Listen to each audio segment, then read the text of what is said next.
that if there's an agreement, then it's kind of a moot point. I didn't know that there was an agreement. I'm not sure that that's an absolute requirement for that testimony. I've had a little research myself, and obviously the confrontation clause is a paramount concern. And if the witness is, alive and well to the extent that they can testify in lieu of a deposition to perpetuate, that's the preferred method. I agree with you that the logistics of introducing documents and reviewing them and the like is challenging. It can be done, but it's challenging. So I don't know if we readdress this once we get the medical condition. Sounds fine, Your Honor. Right, but the only other, it looks like we're headed in that direction. Well, the only other issue I might address with that, if you might, is if the state decides to call her. While I'm making arrangements for the defense to call her, I'm not sure, whether they're going to make arrangements themselves if they decide to call her. You got to speak up a little bit. You're not sure in the event that they called the witness in their case. Okay. Well, I'm making arrangements so that she can appear via Zoom for the defense, right? Now, they still haven't decided whether they want to call her or not, but if they do decide to call her, I would assume that they're going to have to make their own arrangements. Yes. Okay, good. Yeah. If the state decides that they're going to call Ms. Belmonte in their case in chief, I'm quite confident that they will use their resources, investigators, staff, whatever it is that's in their field of responsibility, and they'll take care of it. Good. I didn't get the sense, frankly, from Mr. Mansfield yesterday that it was likely that that was going to happen, but if it is, then they got to take care of all the logistics. Just trying to take care of all the bases, Your Honor. And that's a good idea. So what else? I did, Your Honor, I did just have a discussion with Mr. Mansfield. Mr. Ballarado was telling me that normally it's customary, I guess, to tell the defense or tell the prosecution, either one, that what witnesses you're probably going to call the next day, because some take longer prep than others. I was just wondering if we can make such an arrangement. Well, it is true that in most cases that I've dealt with, professional courtesy extends to alerting one side and the other who's expected to be called as a witness on that particular day. It's not, an ironclad rule, but I put it in the category of professional courtesy. So hopefully that can exist in this particular case. From my vantage point, it seems like thus far there's been respectful dealings between the sides. State of any problem in letting the defendant know what your anticipated...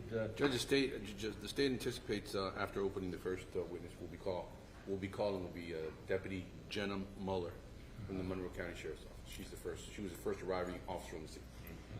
Do you have any others lined up for today? Yes, Judge. After that, we anticipate calling Detective Marcus Del Valle from the Key West Police Department. And then I think the third witness lined up for today would be Mr. Roger Raugen. Okay. All right. Well, that's pretty well today's lineup. That sounds fine, Your Honor. All right. And presumably you'll extend them the same courtesy when it's your turn. Yep. So then, once the jurors get here, go through preliminary instructions. There's a portion of one instruction where the defendant has the right to choose whether or not he or she wants a particular portion given. These are the preliminary instructions, and this one optional instruction at the defendant's request says, in every criminal proceeding, a defendant has the absolute right to remain silent. At no time is it the duty of a defendant to prove his innocence from the exercise of a defendant's right to remain silent. A jury is not permitted to draw any inference of guilt from the fact that a defendant did not take the witness stand must not influence your verdict in any manner whatsoever. So that can be given or not. That's the defendant's option. So Obviously, I'm not going to stay silent, Your Honor. well, that's not obvious to me, but you've Speak. That's fine. So can I take it then you do not want that paragraph No, read? that's fine. You don't have to read that. All right. So is anybody invoking the rule of sequestration of witnesses? That's the next question that We are, Judge. you are. Okay. So if you're familiar with that rule, Mr. Tucker, but A little, Your Honor. I wouldn't mind a little explanation from the court. Usually you get educated. okay. What that rule says is that witnesses other than a victim cannot be in the courtroom at any time except when they're testifying. So before they've testified and after they've testified, they have to stay out of the courtroom unless, the sides agree that that rule can be suspended for that particular person. Otherwise, they can't be sitting in here either before they've testified or after they've testified.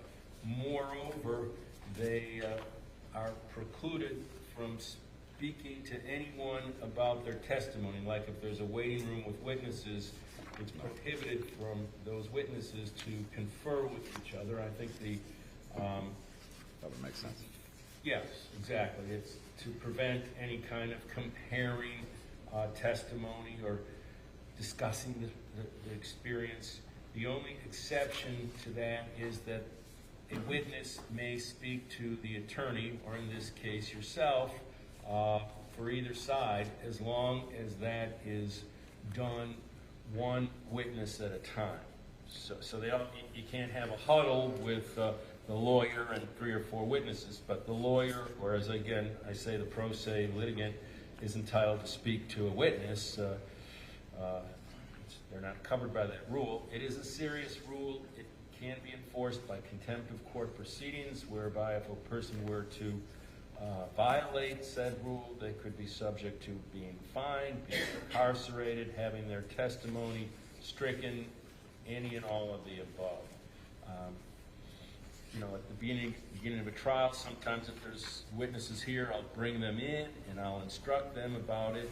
Other times, I just say, as I'm going to right now, it's the responsibility of the attorneys to let the witnesses know of the invocation of that rule and that they are bound thereby. So, any questions about that? No, I think I understand you. All right. So then openings, just remind everyone, opening statement is not evidence.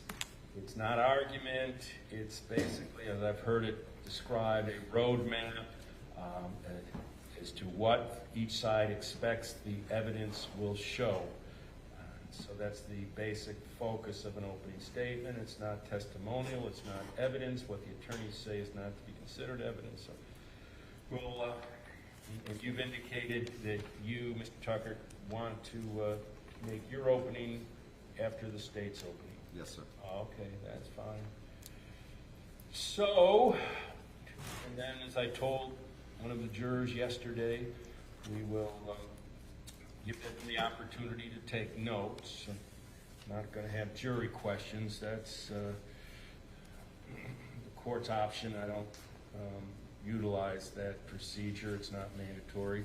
So they may take notes, and we'll presumably we have the notepads ready here.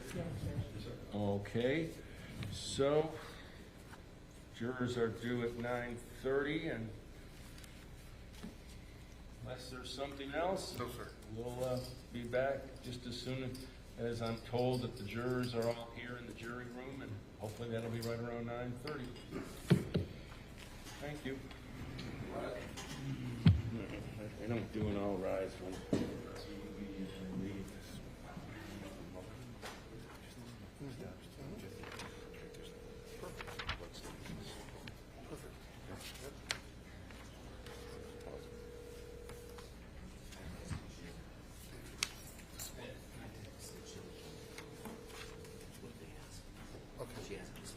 Okay.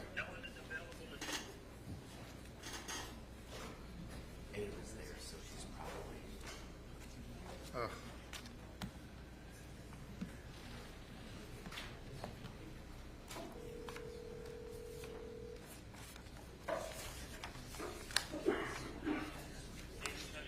Paul, can you put me through to Pam downstairs in investigations?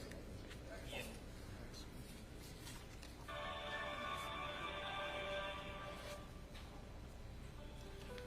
Who can play our videos for us? Because I don't know how to run that machine. Investigations. Yeah, who's this? Hey, brother. Hey, is Pam there? How you doing? Yeah, Pam is actually in a meeting with Tracy. I know, but I gotta talk. Tonight? Yeah, I gotta talk to her. Okay. You want me to go interrupt? Well, Yeah. she's actually in her office. So you can call over there. Joe.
morning again.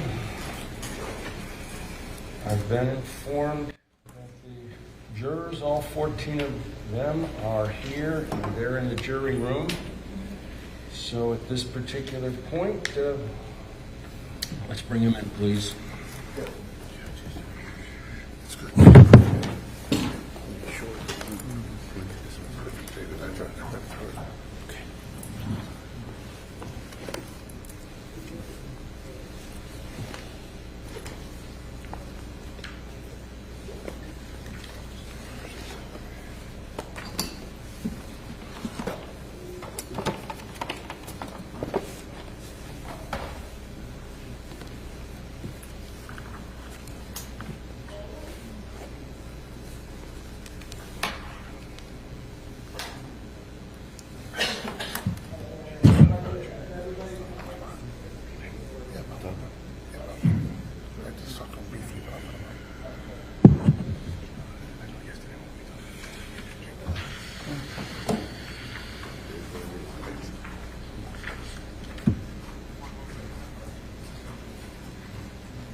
All jurors are present in court.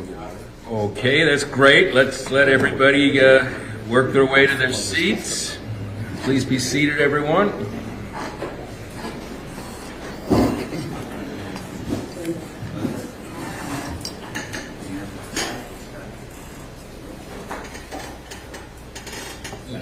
Ladies, gentlemen, good morning. Very grateful to see you all here this morning, all 14 of you. Thank you very much for being here and being on time.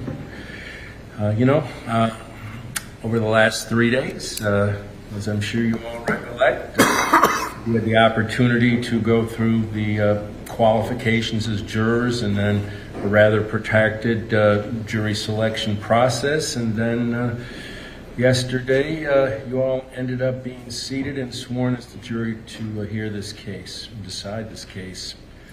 I gave you some preliminary instructions and explanation of what to do and not to do over the time between your excusal yesterday and being here today, and I also told you that I was going to give you some formal preliminary instructions the first thing this morning. And so that's what I'm going to do.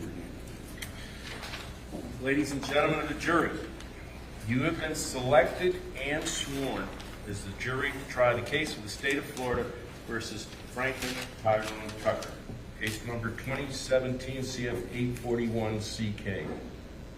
This is a criminal case. Franklin Tucker is charged with first-degree felony murder, robbery with a deadly weapon while masked, aggravated assault with a deadly weapon while masked, and battery while masked. The definition of these crimes will be explained to you later. The state's charging document, which are called an indictment and an information, are not evidence and are not to be considered by you as any proof of guilt. It is the judge's responsibility to explain the law to you. It is your solemn responsibility to determine if the state proved its accusation beyond a reasonable doubt against Franklin Tucker in accordance with the law that I provide to you. Thus, the province of the jury and the province of the court are well defined, and they do not overlap. This is one of the fundamental principles of our system of justice. Before proceeding further, it will be helpful if you understand how a trial is conducted. At the beginning of the trial, the attorneys will have an opportunity, if they wish, to make an opening statement. The opening statement gives the attorneys a chance to tell you what evidence they believe will be presented during the trial. What the lawyers say is not evidence, they do not consider it as such. Following the opening statements, witnesses will be called to testify or under oath. They will be examined and cross-examined by the attorneys. Documents and other exhibits also may be produced as evidence. After the evidence has been presented, the attorneys will have the opportunity to make their closing arguments. Following the closing arguments by the attorneys, the court will instruct you on the law applicable to the case. Following the closing arguments by the attorneys, the court will conclude with the final instructions. After the final instructions are given, you will then retire to consider your verdict. You should not form any definite or fixed opinion on the merits of the case until you have heard all the evidence, the argument of the lawyers, and the instructions on the law by the judge. Until that time, you should not discuss the case among yourselves. And I dwelled on that point yesterday afternoon. Your verdict must be based solely on the evidence or lack of evidence in the law. I now instruct you not to communicate with anyone, including your fellow jurors, about this case. No communication includes no emailing, text messaging, tweeting, blogging, or any other form of communication. You cannot do any research about the case or look up any information about the case. If you become aware of any violation of any of these rules at all, notify court personnel of the violation. During the course of the trial, the court may take recesses, and you will be permitted to separate and go about your personal affairs. During these recesses, you must not discuss the case with anyone, nor permit anyone to say anything to you or in your presence about the case. If anyone attempts to say anything to you or in your presence about this case, tell him or her that you are on the jury trying the case and ask that person to stop. If he or she persists, leave that person at once and immediately report the matter to the bailiff, who will advise me.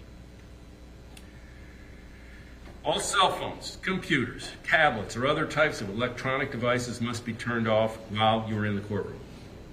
Turned off means the phone or other electronic device is actually off and not in a silent or vibrating mode. You may use these devices during recesses, but even then you may not use your cell phone or electronic device to find out any information about the case or communicate with anyone about the case or the people involved in the case. Do not take photographs, video recordings, or audio recordings of the proceedings or of your fellow jurors. After each recess, please double check to make sure your cell phone or electronic device is turned off. At the end of the case, while you are deliberating, you must not communicate with anyone outside the jury room. You cannot have in the jury room any cell phones, computers, or other electronic devices. If someone needs to contact you in an emergency, the court can receive messages and deliver them to you without delay. A contact phone number will be provided to you, and I believe, in fact, yesterday on that parking pass, the clerk did write down my office phone number, and that can be utilized under these circumstances. You all have that. The case must be tried by you only on the evidence presented during the trial, in your presence and in the presence of the defendant, the attorneys, and the judge. Jurors must not conduct any investigation of their own. This includes reading newspapers, watching television, or using a computer, cell phone, the internet, any electronic device, or any other means at all to get information related to this case or the people and places involved in this case. This applies whether you are in the courthouse, at home, or anywhere else. You must not visit places mentioned in the trial or use the internet to look at maps or pictures to see any place discussed during the trial. Jurors must not have discussions of any sort with friends or family members about the case or the people and places involved. So do not let even the closest family members make comments to you or ask questions about the trial. In this age of electronic communication, I want to stress again that just as you must not talk about this case face-to-face, you must not talk about this case by using an electronic device. You must not use phones, computers, or other electronic devices to communicate. Do not send or accept any messages relating to this case or your jury service. Do not discuss this case or ask for advice by any means at all, including posting information on an internet website, chat room, or blog. What are the reasons for these rules?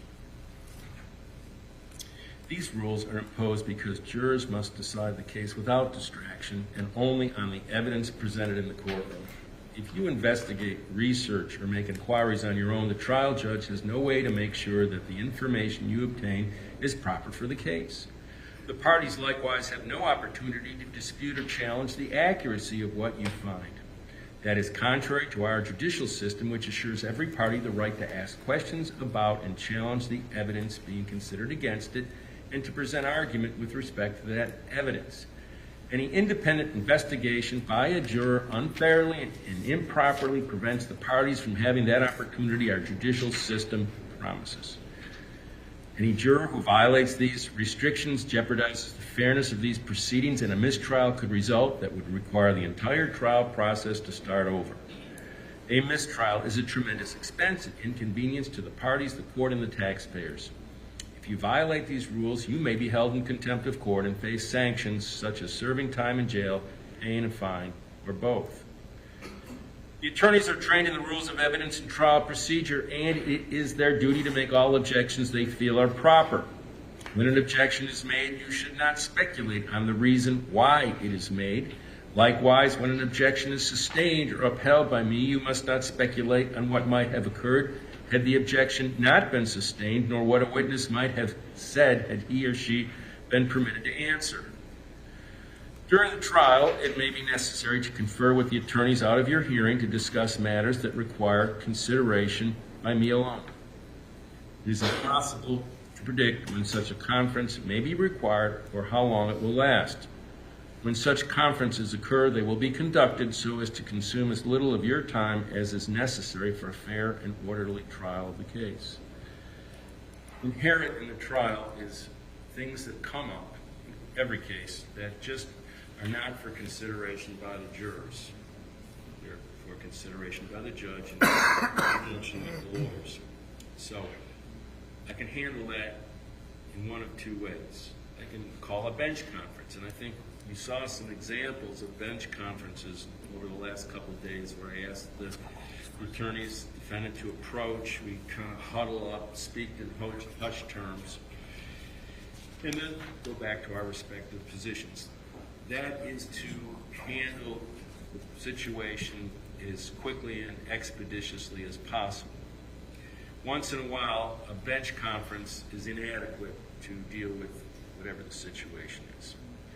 Maybe I need to look at some things, maybe I need a longer time, any one of a number of different reasons where I would determine that we're not going to be able to handle it at the bench conference.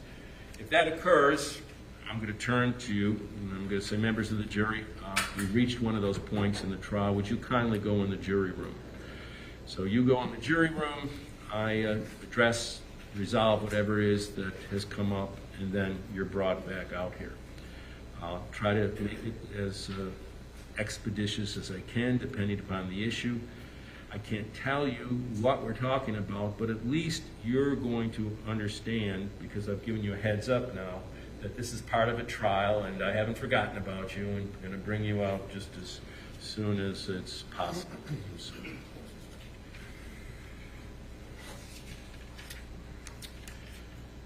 If you would like to take notes during the trial, you may do so. On the other hand, of course, you are not required to take notes if you do not want to. That will be left up to you individually. You have been provided with a notepad and a writing utensil for use if you wish to take notes. Each one of you has a new steno pad there. It should have your unique number on it. Pencil. Any notes that you take will be for your personal use. However, you should not take them with you from the courtroom. During recesses, the bailiff will take possession of your notes and will return them to you when we reconvene. So at break time, or at lunchtime, or at the end of the day, just leave the notepad on your chair. We'll collect them and be sure they're secure. After you have completed your deliberations, the bailiff will deliver your notes to me. They will be destroyed. No one will ever read your notes. And I want to fortify this point. I do jury trials quite routinely, regularly. We handle jury notes. We have a standard operating procedure. So we respect the confidences of jury notes. So once the trial is over, They're collected. Any page that has any kind of markings on it whatsoever is simply separated from the spiral binding and fed into the shredder that's in the office. Believe me, I have enough to read, so I'm not going to be looking at jury notes, and we all respect that privacy. If you take notes, do not get so involved in note-taking that you become distracted from the proceedings. Your notes should be used only as aids to your memory. Whether or not you take notes, you should rely on your memory of the evidence, and you should not be unduly influenced by the notes of other jurors. Notes are not entitled to any greater weight than each juror's memory of the evidence. So, with those preliminary instructions, we will now go on to open statements. So, counsel for the state, would you like to make an opening at this time? Yes, Your Honor. May it please the court. Yes.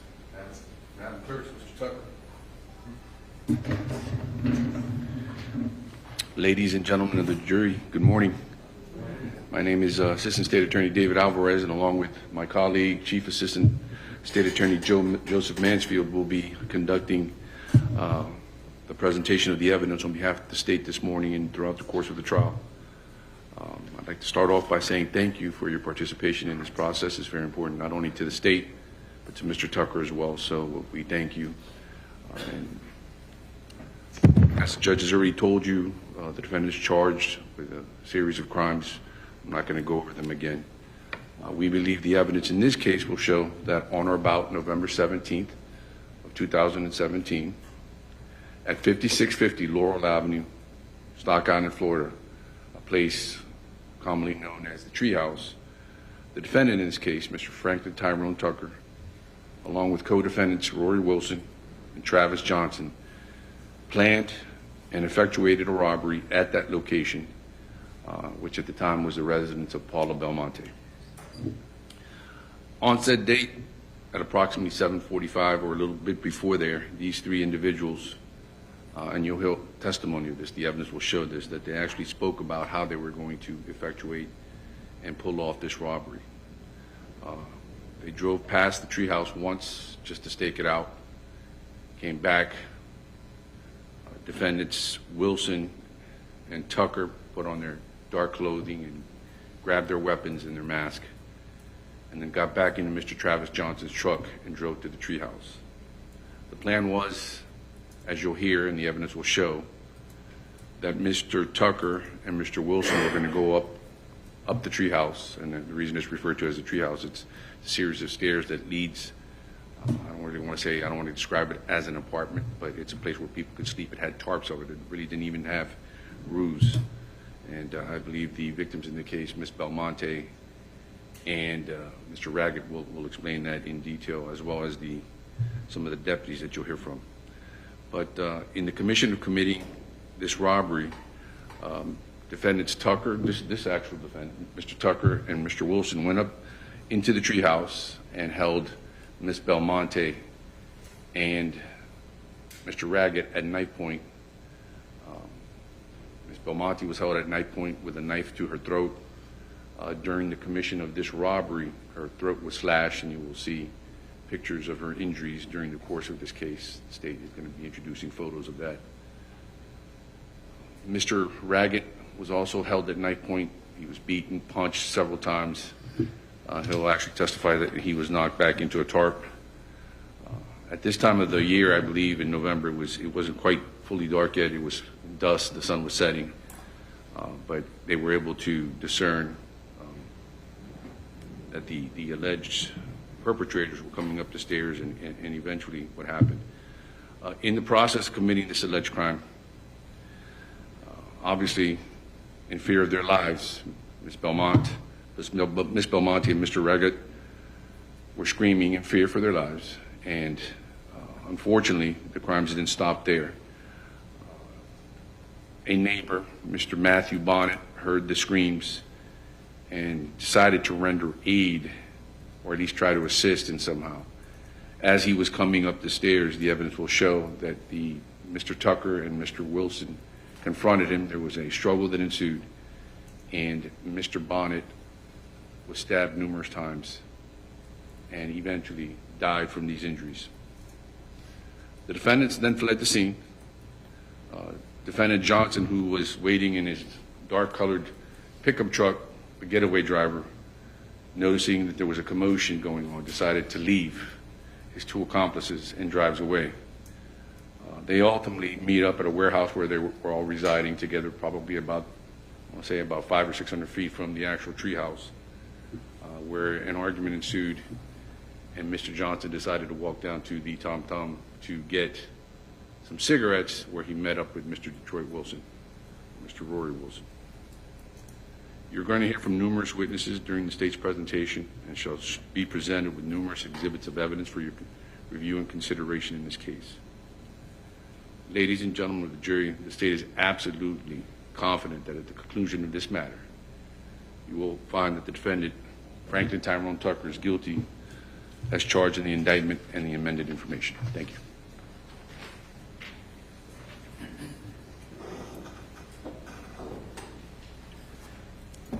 Tucker, would you like to make an opening statement at this time? Yes, sir.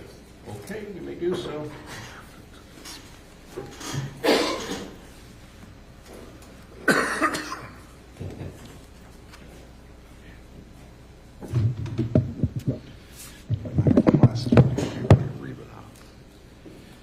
Okay. That was a nice presentation. I'd say, by the way, good morning, gentlemen. Good morning, ladies and gentlemen of the jury. That was quite the story. But the problem is nothing in that story tells you what evidence they have, what evidence they're going to show. You know, how are they going to actually tie me into that story? Anyway, you know, the prosecution, you know, tells that story, but the problem is very little of that story is true. That's the bottom line. And, you know, yes, about the only thing that was true in that story is, yes, John Travis Johnson was there. That's a fact, right? This state witness, you know, they keep on saying he's the getaway driver, right? Out of all the evidence... Object argumentative. Yeah, I'm going to sustain the objection. Is it my Again, turn? this is an opportunity to talk about what the evidence you expect will show. Oh, but that's where I'm going, Your Honor. Okay. Just give me a second, I'll get right there. I was actually just getting to that point. Out of all the evidence they show, all the witnesses they bring, where are they going to show he's the getaway driver? That's what you need to look at, right? Because the defense, you know, we can show all day there is no evidence saying he was a getaway driver. We can also show that there's evidence that says otherwise. And that's what we do intend to prove. As far as the, you know, the evidence we intend to put on, we're going to, you know, put on the surviving victim, Ms. Paula Bellamont, who says, 100% sure it wasn't me that night. 100%. Now, just as Mr. Alvarez said, you know, this is a woman who was brutally beaten, robbed, had her throat slit, you know, literally sat there and watched her friend get murdered viciously. But yet she is testifying on my side. Now, don't get me wrong, you know, what motivation could she have? Anyway, going down the line here, we're also intent on going ahead and, you know, calling a few other witnesses here. The next one after that is probably going to be Mrs. Angela Oslowski. Again, talking about evidence, right? Well, this is the woman who did the FDLE reports, the forensic evidence that, you know, that they submitted, right? All the evidence comes back. None of my DNA, none of my, my blood, none of my fingerprints, none of that stuff. Okay? So, no forensic evidence, right? Okay? Surviving victim says it wasn't me. Okay? So we'll go on down from there. The next one, Mr. Tom Walker from Internal Affairs, right? Now, Mr. Tom Walker goes ahead and investigates the investigation because of a complaint I made, right? A complaint that comes back sustained, right? Comes back as sustained for an investigation that was so poor, so poorly executed. 208 pieces of evidence were found to be mishandled by the MCSO. including DNA, including physical evidence, including video. 208 pieces of evidence. Now, he also goes ahead and goes beyond that. He goes on to show that, that the original affidavit that was used to arrest me, the one that actually everybody relies on as far as what the police say happened, right? He goes ahead and investigates that. Unfortunately, guess what? That's not accurate either, according to him.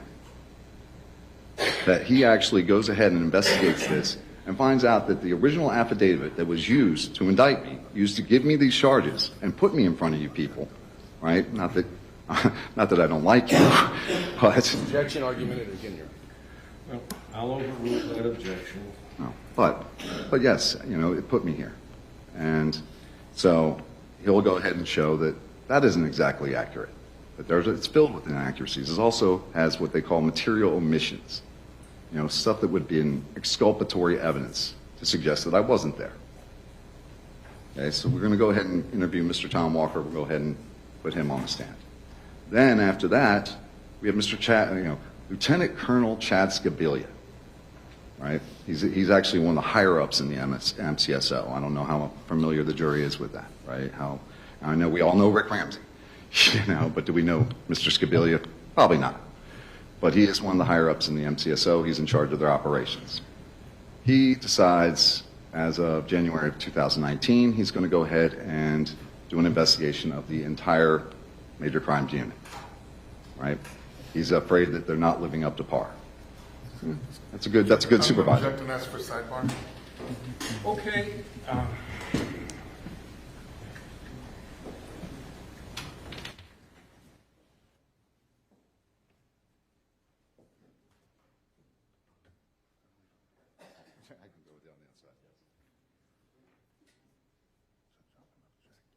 First of all, I don't believe any of this is going to be coming in. It's not going to be relevant to this investigation or this presentation.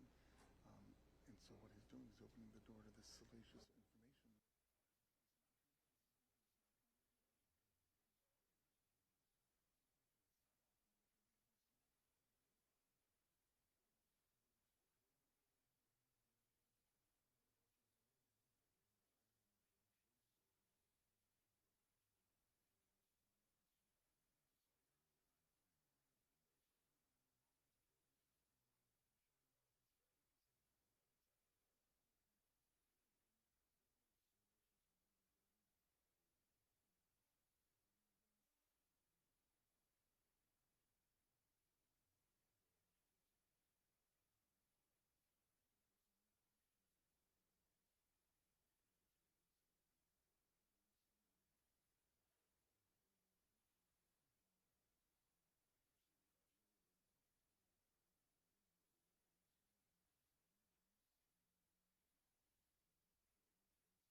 One second, I'm going to wait till the state settles in. I'm also going to advise the jury that I have overruled the objection, but I do want to remind you that this is opening statement. It's not evidence in the case, and it may or may not reflect what ultimately is evidence, and it will be up to you to decide the case based on the evidence. So keep that in mind, that this, what I told you, the statements of the attorneys, is not evidence. So with that, let the defendant proceed with his opening. Thanks. I'd also like to apologize for my tone. Obviously, I'm a little upset. You might understand. I don't know if you do, but you might understand. Anyway, continuing forward, back to Lieutenant Colonel Scabilia. His report, he goes ahead and he finds that there are a number of investigations in the Major Crimes Unit that have not been sufficiently investigated, according to him. One of them, well, not one of them, out of the many that he finds, and Miss Danielle Danielle Malone, who we intend on putting on the stand, and to go ahead with this investigation. Yes, she's found to have, out of 17 active cases, 11 of them come up as insufficient, which we would argue mine is one of those. So we, we have quite a bit of evidence. We have quite a bit of evidence. I know that Mr. Mansfield asked you if you could convict me on one piece of evidence. Maybe. That's true. I could see that, depending on what the evidence is. You got a video of me doing something, or, I could see that. But what he failed to say is, okay, could you convict me on one piece of evidence when there's a lot of evidence that says something else? That's the question. And that's what we're going to try and get to with the defense, right? We're going to bring up witnesses, we're going to bring up evidence, and we're going to go ahead and we're going to challenge everything that the state is saying here, because I know it's not true. So, in the end, that's what we're looking for here, right? We're looking for the truth, And they can present their case, I'll present mine, and we'll see what comes out as true. And then you guys can decide. And I know from looking at all of you and from going through our voir dire, yes, we'll decide correctly. Thank you. Thank you.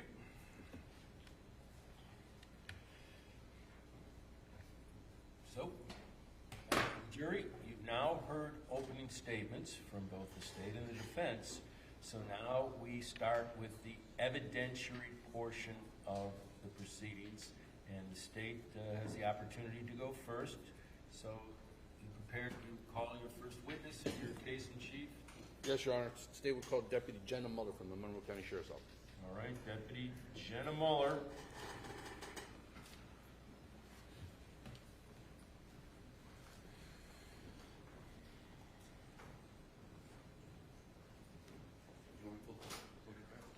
Wherever the podium suits you, a broad range is fine.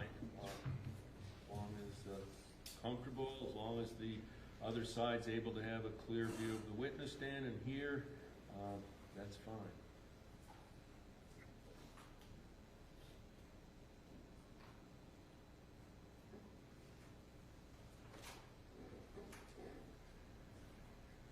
Ma'am, if you please step forward right through the gate there. Approach the deputy who's in front of the witness stand here.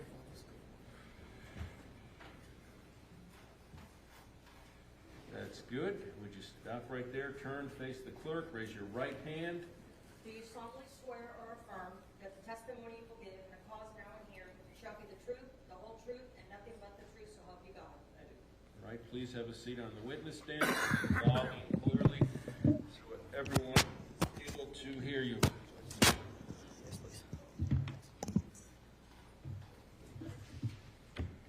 Good morning. Good morning.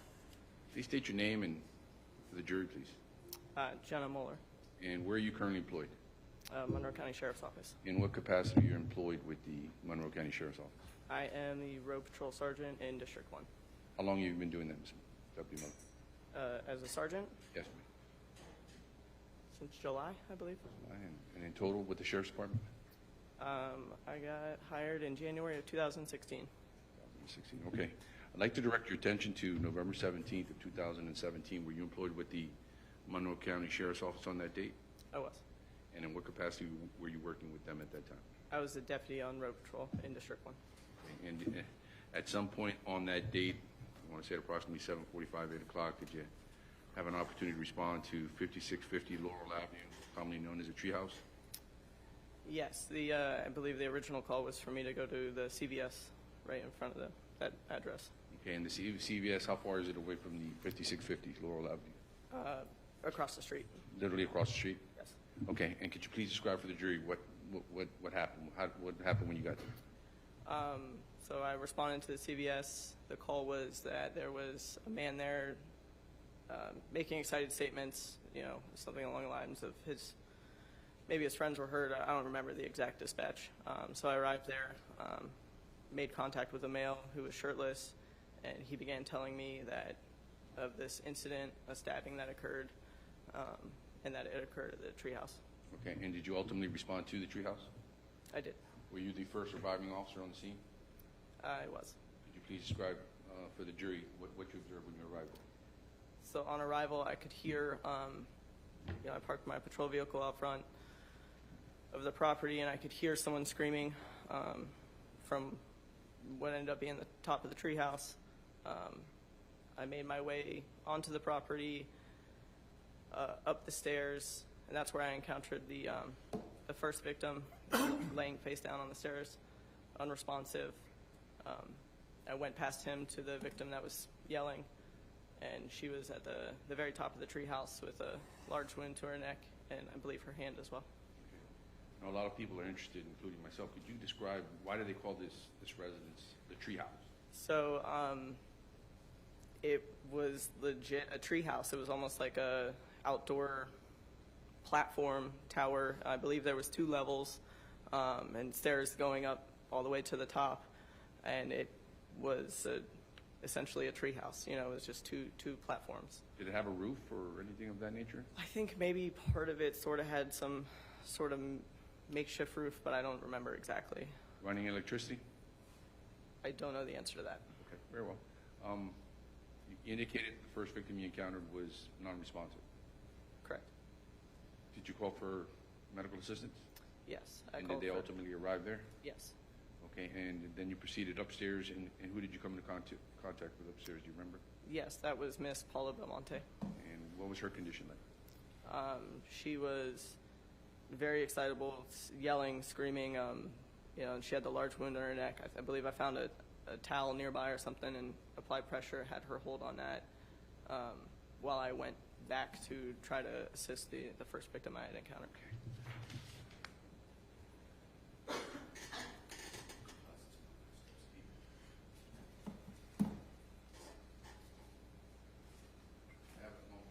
Yes.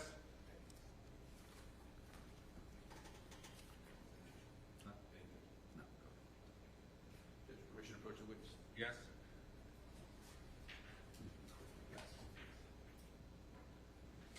I'd like to show you what's in previous mark. It states Exhibit A3 for identification. And actually take a look at it.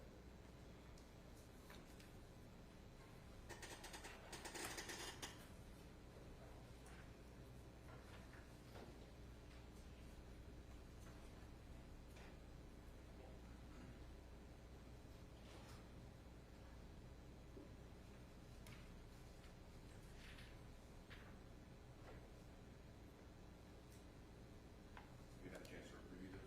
Yes. Did they accurately and correctly reflect the entrance and the stairs of the treehouse? Yes. Permission to introduce this to evidence, Judge Alonso, Any objection? Mr. Tucker, any objection to No, this sir, I'm sorry. exhibit? Let me pull the microphone down. No, sir. All right, so we'll admit it as states 1, it's a composite.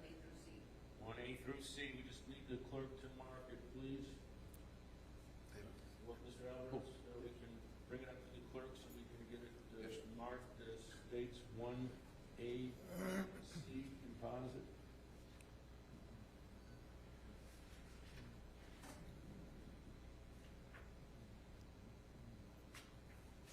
Thank you, Madam Clerk. Permission to publish to the jury argument. Yes. Thank you.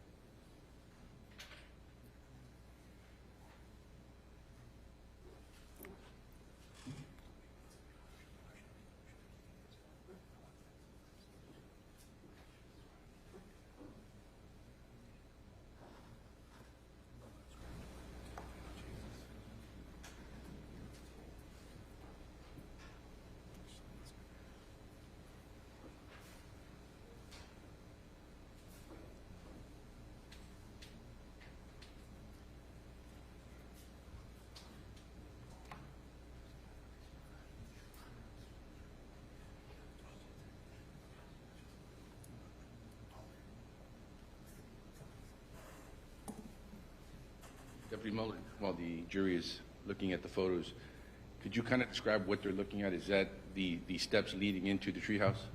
Yes, so if I remember correctly, it was essentially like one flight of stairs and then almost like a landing platform and then another flight. And then I don't recall if there was a turn at the very end up to the top, but there may have been. And just so I'm clear, you indicated that you encountered the first victim, which was non-responsive on the first landing, correct? Yes. Okay. One moment, Your Honor. All right.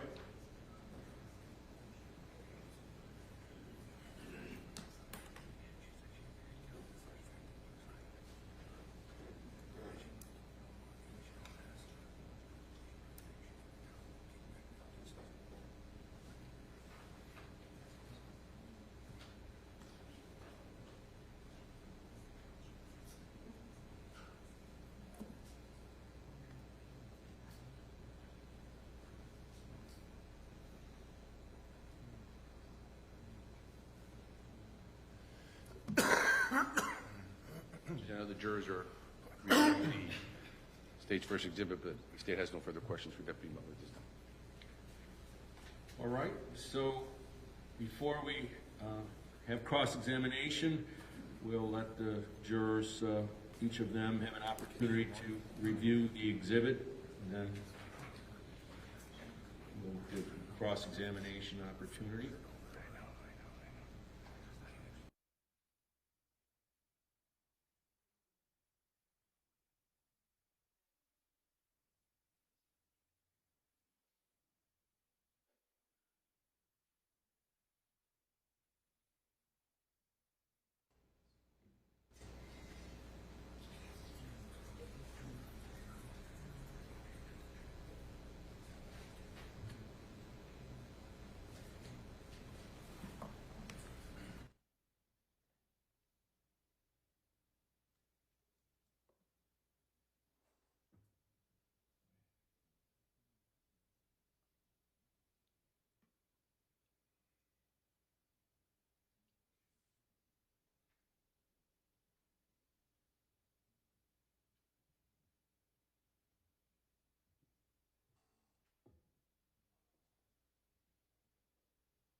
Appears as though all the jurors have now had an opportunity to review the exhibits. We can return them, or the exhibit, and we can return them to the clerk.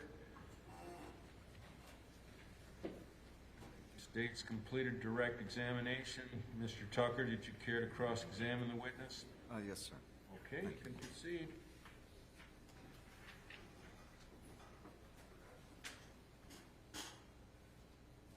Deputy Mueller, thank you for coming. It's been a while. But, okay, that night, do you remember approximately what time? You know, what time you arrived on scene, what time you got to the treehouse? I don't recall the exact time, no. Just, how about approximately? You got anything in there? Want to say maybe it was like, I'd be guessing. I think it's like, 8 p.m., something like that. Okay, we can always look at it. You both need to keep your voices up, please. Oh, sorry. Sorry, Your Honor. Okay, so you get to the treehouse, and Paul's the second victim that you come across, correct? It's you come across Matt first. Correct. Okay. And how long before backup shows up? Approximately. Approximately like 20 minutes or maybe 30 minutes. another deputy showed up to assist me with clearing the property. Okay. And did you guys actually clear the property, check, make sure there's no more suspects, anything like that? I had done that prior to the deputy arriving on scene. Okay, would that be on your body cam? Yes, sir. Okay, check that out. Okay, so now you're at the property, you've done your sweep, you've got backup, correct? And I would assume the ambulance shows up before or after that? Yes, sir. The ambulance showed up minutes after I got there. Minutes after you got there. I seem to remember that too. Okay. Now, let's see, after that, what did you do after that? After you went ahead and cleared the property, after the ambulance came, they took Paul to the hospital, if I remember correctly, right? Correct. So what was your duty after that? I remained on scene. I started a crime scene log. I believe I taped off the immediate structure of the treehouse itself, and then also the entrance to the property. Okay. Asked anybody who was in the property to come outside of the property. I tried to identify everybody that was on scene or that I came into contact with. That was essentially. Right. You secured the scene, basically, Yeah. right? You know, and what does securing the scene? What does that actually entail? What is it? You know, why do we do that? To not contaminate the scene, to not have people in and out, stuff like that. Okay. Just to make sure that the evidence stays there, it stays, doesn't get Scene walked away safety. with or tainted, right? Correct. You Scene know. safety, make sure everything's. Right, and safety, obviously, right? Okay, and now, was there evidence just found on property? No, I believe, no. There was evidence found on the street itself. Okay, was that ever blocked off? Was it ever roped off so that the evidence would stay secure? Yes, once other units detectives got to the scene, at one point they did block off most of the street, from what I recall. Okay, and about how long did that take For them to arrive, or for them to block off the street? I don't recall. Okay, do you remember anybody walking away with evidence? Walking away with the Like evidence? picking up evidence off the street and walking away with it? The only person I saw that handled evidence would be the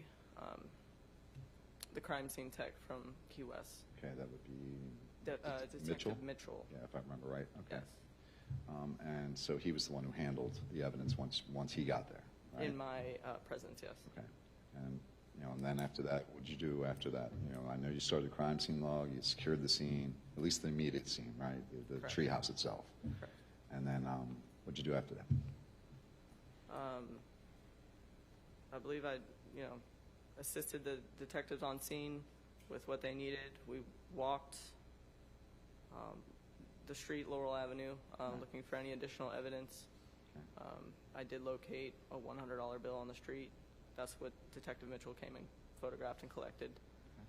And I believe there was other individual pieces that were located. I didn't locate them directly. But they're basically all the way down the street, right? From what I recall, it was, yes, going down the street. Sure. Okay, so you're looking for evidence after that. That's, you're basically searching for evidence, checking the scene, making sure guys are covering the whole street now, looking for the evidence, right? Correct. Okay. Now, you get to the scene, okay, and was I there? Correct. Just we'll go for that right there. Was I present when you got there? I did not see you, no. Yeah, okay. And was there any evidence that I was there? I did not see that you there. know. So You know of, right? Okay. All right, so nothing there. Now, okay, and you said other people started showing up. Other detectives, other officers started showing up. Was it Detective Mitchell from Key West PD? He shows up for the forensics, correct? he did show up, yes. Okay. And then who else showed up? Let's see. At the time, Captain Phelps, Detective Pitcher, Detective Malone, Lieutenant Kellenberger, Detective Fernandez, possibly Captain Smith. It's quite a few officers, right? Yes, sir. Most of them major ranking officers, if I remember correctly, correct? Yes, sir. Okay. Now, you said your first encounter was with Todd O'Quinn, correct? With the skinny white guy who ran out. I believe his name was Todd O'Quinn. Todd yes. O'Quinn, Yeah. Todd Sumner O'Quinn is his name, but his full name. So he's the one who approached you first, but he's not the one who called 911, but he's the one who approached you, correct? Correct. I believe he was yelling in front of CVS, and some other bystanders contacted 911. Okay. And what was he saying to you? Do you remember? For the exact verbatim, I would have to refer to my body Sure. cam. You know, but it's been a long time. I has understand. been. Believe me, I understand. But he told me that there was some sort of altercation. I believe he said he saw Mr. Bonnett being stabbed, and he saw a white suspect and a black suspect. Do you remember the circumstances being, for the white suspect? Do you remember any of what he said about him? Again, I would have to refer to the body cam because that would give an exact recording. Right. Yeah, that definitely helps. Yeah. And we may do that. We'll see. Now, prior to all this happening, before you even got to the treehouse, before you even got the call, what were you doing before that? I believe I was patrolling the trap yard in the area called La Curva prior to. An area called what? I'm sorry. It's called La Curva. It's a trap yard. Oh, on La Curva? Fifth Yeah, I Avenue. know La Curva. Yeah. Okay. I believe I was patrolling there prior to getting the call. Okay. Okay. And how long would you say you were doing that? Again, it would be a guess, but approximately 15, 20 minutes. Okay. Were you ever in the CVS parking lot that night? I could have been prior to. Okay. Do you know approximately how long? No. What if I told you maybe hours? Maybe an hour, hour and a half, 2 hours? Just prior to the crime? Well, I could be, yeah. Okay, just checking. Okay. And did you go into CVS that night at all? Well, I don't have a direct recollection, but if I was there, I probably went in and maybe got snacks or. Yeah, You know, I could see that. I could definitely see that. Okay. All right, so we know where you were before. We know where you went afterwards. And, okay, so you're searching and everybody else shows up and they start searching, right? What about, the other investigators? What are they doing? Because, were they all searching on Laurel or did they, go other places? I mean, did they do anything else that you know of? I know some units responded to a property on 2nd, but I wasn't there. I don't know who responded. Was it the warehouse property? Yes. Okay, so it was the warehouse property. Now, when I say the warehouse property, you and I know what that means. I'm not sure the jury knows what that means. It's on 2nd Street. Could you please just describe it for them just so that they have an understanding of it? Yes, it's on 2nd Street in Stock Island.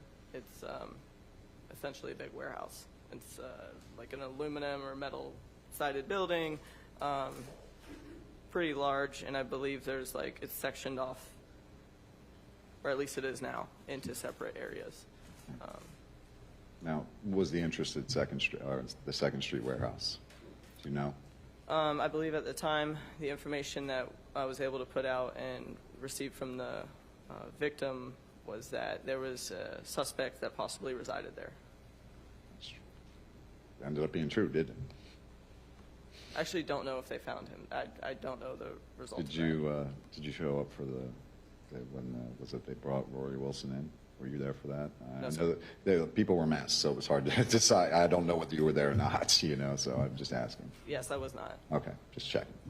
Okay, so you got there are units at the 2nd Street warehouse, but you're not one of them. You're still back at the. I stayed at the scene the whole time. Okay, you're at the scene. Okay, so we'll go ahead. Okay, is there any other involvement you had in the investigation beyond, that initial night? The very next night, I was on patrol again, and I got called again by dispatch to a residence at the end of the road because they had found a knife in their yard. Okay, and where was it? Do you remember, where, what was it in the mobile home park, or was it, Yes, at the time there was a mobile home park there called Ocean's Edge. Okay. Water's Edge. Water's Edge. One of the- Yeah, Water's Edge. You're right, absolutely correct. I'm sorry. And it was one of the trailers that was on, I guess, is that 2nd Street, right at the end of Laurel Avenue there. Yeah, I seem to remember which one. Now, did you stay there and collect the knife, or did somebody else come and do that? No, I responded. I saw the knife, and I contacted Detective Pitcher at the time, I believe, was the lead detective, and then Key West Detective Mitchell came and collected the knife. Now, at the crime scene, who would you say was actually in charge of the crime scene? Who was actually running the show? I know that Key West PD Detective Mitchell was doing the collection, but For the beyond forensics that, part, yeah. yeah, beyond that, I don't know who. I mean, was running. normally it would have been Sergeant Kellenberger's job, correct? I mean, I know a little bit about MCSO protocol. I don't know. He would be And the I don't know nearly as much as you, obviously. He so. would be the supervisor of the. He would have been the supervisor, right? Okay, and but there were people there above him, correct? Correct. Okay, and did people from the state attorney's office show up at the crime scene? Yes, sir. Okay, and how about, did they ever have a suspect at the crime scene? Not that I recall. Okay. Do you remember Anathea Clay? I believe she showed up on a bicycle at one point. Okay, was she a suspect in the crime? Not that I'm aware of. I know she was mentioned by Miss Belmonte that she knew the suspect. Okay, And- but that's I'm not trying to tell you what to say or anything like that. I'm just trying to see if we can both remember here, because if I remember correctly, didn't Paula come out of the treehouse when she's holding her neck and screaming? Isn't that the first name that comes out of her? I'm going to sustain it. That's Okay. fact's not an evidence. Okay. Anyway, you do remember the Anathea, that she was mentioned by Paula. Yes. Okay. And she was eventually brought to the crime scene, correct? I remember her showing up on a bicycle. Okay. And did anybody get a statement? I don't know the answer to that. Okay. I'm not saying you do. I'm just, because I don't know which officers did everything, so I'm trying to get my knowledge here. So you don't know whether anybody took a statement from her. Objection asked and answered. I'll overrule the objection. All right, that was just rhetorical. I'm sorry. But she wasn't arrested, correct? Or that you know of. Not that I know of on the scene, no. And did you have any other parts in this investigation beyond those initial days? Yes. A few days later, Okay, a few days later, and I was on shift again, and I got called to assist with arresting you. oh, thanks. Whatever. I'm not going to hold it against you. I appreciate it.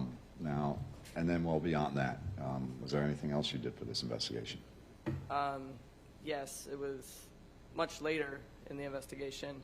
I was actually a detective at the time, and I was a plainclothes detective. My partner and I at the time were asked to locate Miss Anathea Clay. And then separately, my partner and I at one time,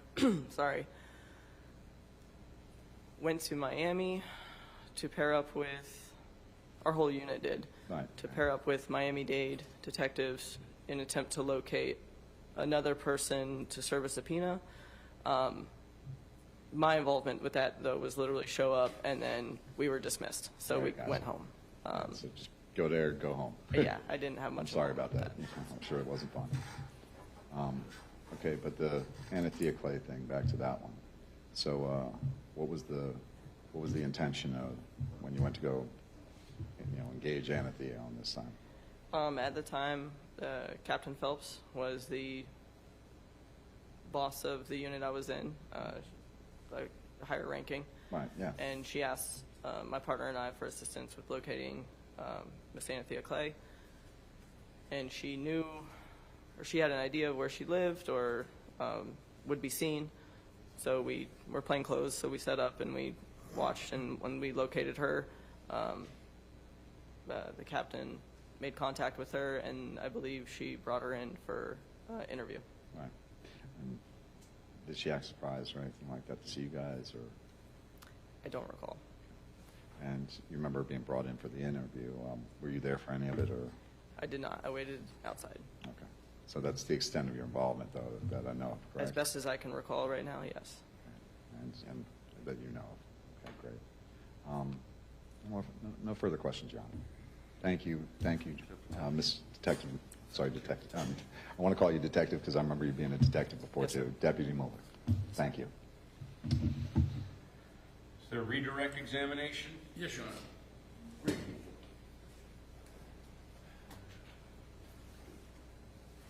Deputy Mueller, good morning again. Mr. Tucker asked you about the actual time that you arrived on scene and were dispatched. And I know at this point it's been, 6 years. Is there anything that would refresh your recollection if you take a look at it, maybe your report? Either my report or my body cam would very much refresh my recollection. Yeah, just give me a second. Unfortunately, I didn't have a prayer this morning.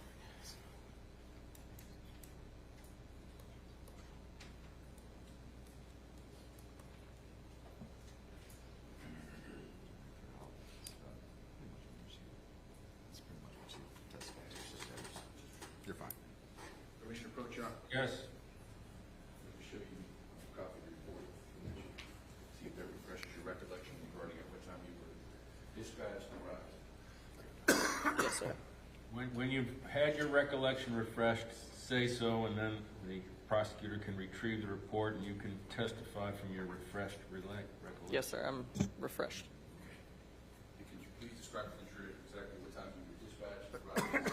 I was dispatched at 2018. Okay, in layman's terms, what That time is 8:18 p.m. Okay, very well.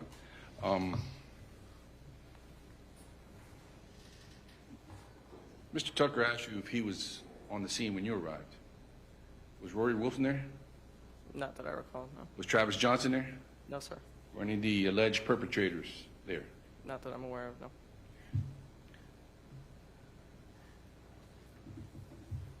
You indicated that on the second night you were on duty, correct?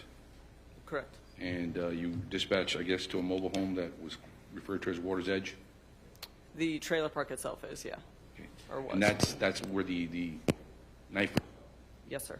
Okay, thank you so much, Judge. I have nothing for Right. So, may this witness be excused, or is she held subject to recall? She may be excused, Your Honor. Okay. I would And agree. under your, I would agree, Your Honor. thank you. You can step down. Be Thank you, sir. excused.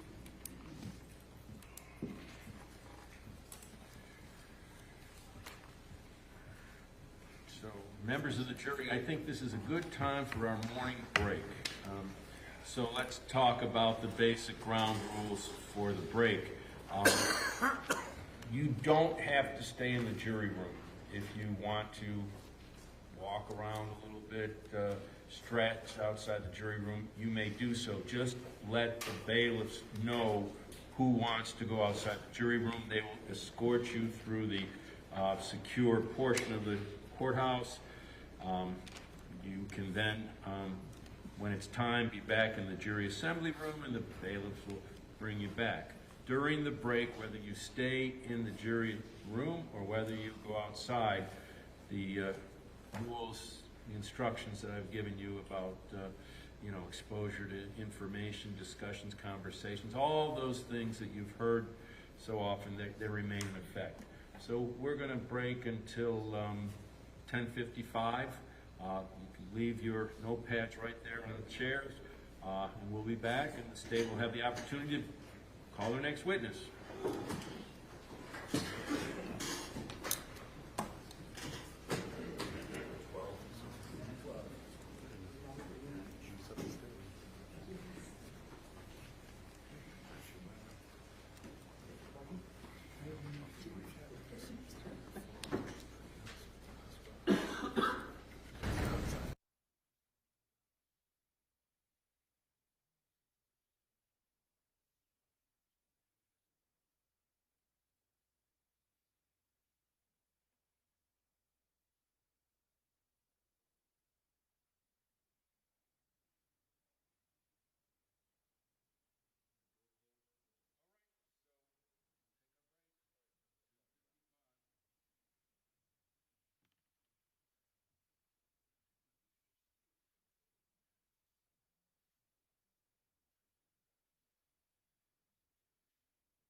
him that they're having a difficult time hearing you.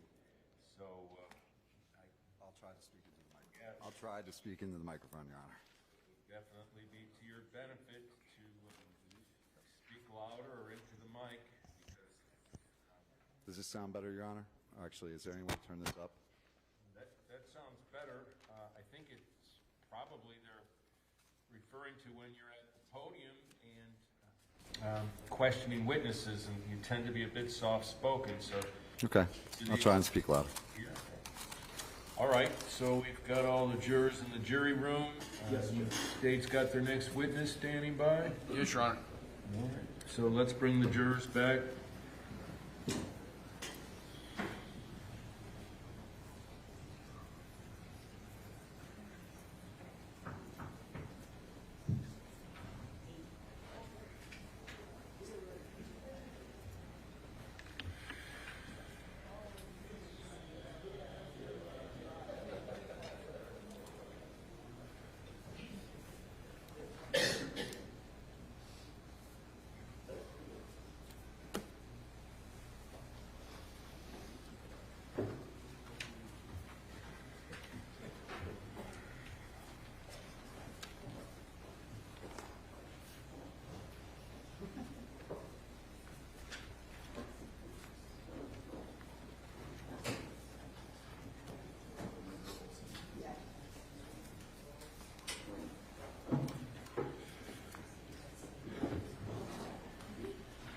All jurors are in court, Your Honor. Thank you. Please be seated, everyone.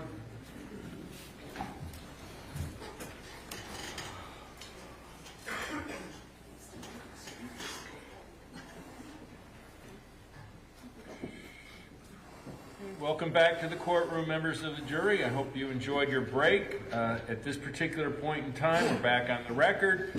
We're going to resume with presentation of the state's case in chief. So, counsel, your next witness. Yes, Your Honor. At this time, still call Detective Marcus Del Valle from U.S. All right, Detective Marcus Del Valle.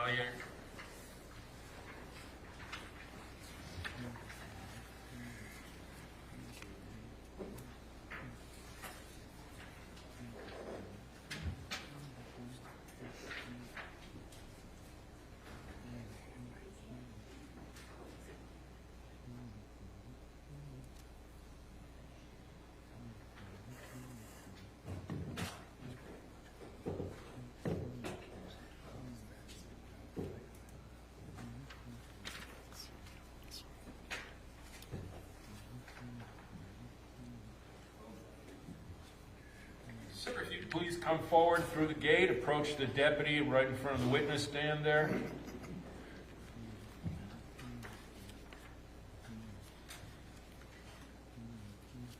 Oh, a bit closer there.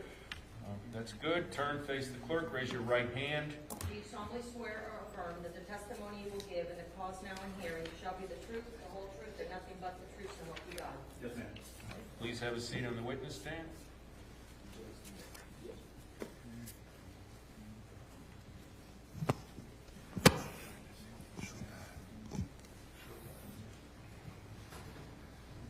Permission to proceed, Your Honor. Yes.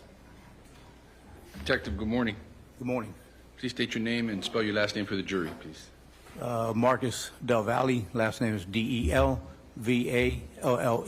And how are you currently employed? Excuse me. Where are you currently employed? City of Key West Police Department. And how long have you been employed with the City of Key West Police Department? Since 2012, and prior to that, a year and a half as a reserve officer. Okay. And I'd like to direct your attention to November 17th of 2017. Were you working as a detective at that time? Yes. And did you have an opportunity to respond out to alleged incident in Stock Island? Yes, sir. Okay. And what was your role out there? I was called in. I was off that day, but I was called in by the sergeant on the unit. There had been an incident that occurred, and they needed somebody to process the scene. We already have one detective out there that worked for QS Police, and they needed a second one, so I responded to assist him in processing the scene. Do you remember what the name of that other detective was? Stephen Mitchell. Okay, very well. Please describe for the jury your responsibilities and duties in processing the scene. What does that entail? I'm one of the field evidence technicians. In processing the scene is picking up evidence, documented evidence, taking measurements and whatever needs to be done to processing, which includes also photographing the scene. Okay. When you responded there, did you respond to what's commonly referred to as a treehouse? Yes, sir. Okay, and did you have an opportunity to walk through the scene? Briefly, I did. When I got there, I met up with Detective Mitchell, and he gave me a little tour of what was going on. There was 2 scenes, one outside, one inside. I took a walk through the treehouse, which was a wooden structure, and walked through. He showed me what was going on so I could get a gist of what was going on. And yes, I did walk through it. Okay. Permission to approach the witness, Your Honor. Yes.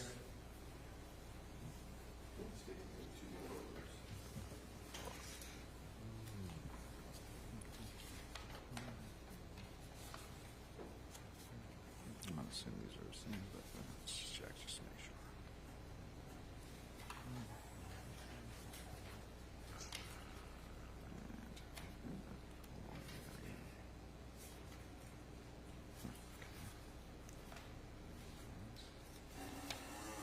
Okay.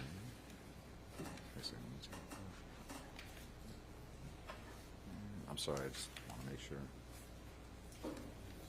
Huh, thank you. Appreciate that.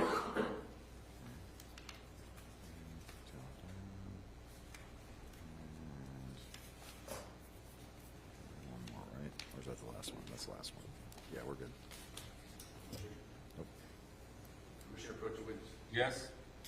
Detective Devine, I'd like to show you the previously marked State's Exhibit B 12 for identification, and ask you to take a look at those photos. Please let me know if you recognize it.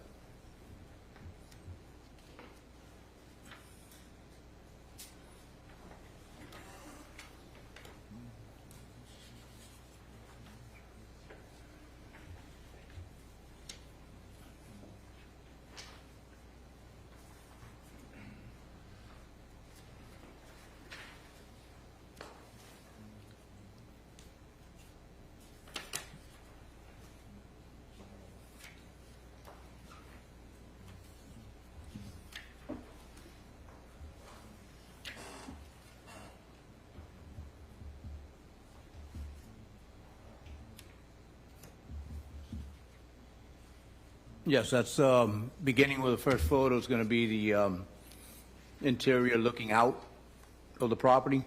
Okay. And then the rest of it's going to be going up the stairs up to the area where they had the couch located at. We walked through that. I walked up the staircase and then back up down, and then that was pretty much what I'd done on that portion of the treehouse itself. Would it be safe to say that's the walkthrough portion, correct? Yes, yeah, it was the walkthrough that I'd done. And do they accurately and fairly depict the way the treehouse looked on the night of the incident? Yes, absolutely. Point at this stage, Judge, we move these into evidence as states number 2. I don't believe there's an objection. Any objection? Nope. All right, no, let's get them marked. We'll admit the ID exhibit into evidence as the states 2A through, Looks like 8 through 12 should be in there. it's going to be, 2A to 2L. all right. Composite exhibit for state 2A through L. Admitted into evidence. Detective Del Valle, while the clerk is marking that, a couple of questions. Do you remember what time you responded, more or less, that evening? To the minute I can, it was later, it was late afternoon, like maybe 7 or 8 o'clock. I can't remember exact time. You were towards the end of the day, correct? It was towards the end of the day, yes, sir.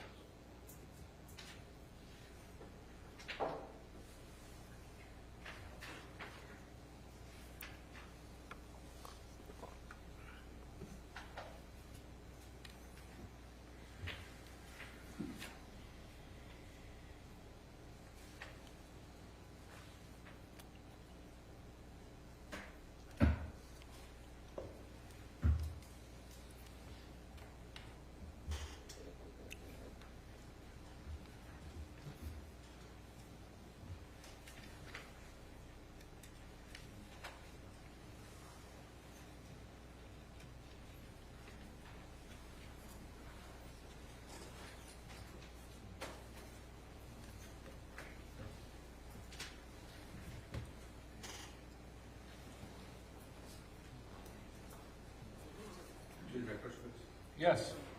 Detective Device, take a shade of the first photograph here. Is that the entrance to the actual treehouse? That's the entrance into the yard. To the yard? Yes, and this is going to be the yard here. And then you see That's going up to, that's, I think that's the first floor of the treehouse that's going You up. got to try to speak up, please. I'm sorry, sir. That's the first floor. That's the stairs going up to the first floor. That's part of the deck. I don't know exactly which part, but that's part of the deck. The stairs going up again. So it was three sets, I believe it was 3 sets. And that's the area where they were staying at. it's like a makeshift bed. Yeah, makeshift bed that they had, like a little common area that they were staying at. Same, this is all the same floor. Makeshift living areas, correct? Yes, sir. And that same thing there, the bed in the back that they were staying at. Okay, perfect. Commission publish these photos, Your Honor. Yes. Thank you.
Does the treehouse have running water or electricity? I don't think it had no running water and no, I know for sure no electricity. Okay. Now, that was your first part of your investigation, just taking a walkthrough and just kind of surveying what was going on inside and make sure everything was okay and secured. You would agree with me that one of your responsibilities as a crime scene investigator is to secure the scene and make sure that the scene and the evidence, if there's any, would be safe, correct? Yes, sir. Okay. Please explain for the jury what was your next part in this investigation. Next part, just to clarify, when I arrived on scene, the sheriff's department already had the scene secured with crime scene tape, and it was kind of isolated to that area where it happened at. I went outside.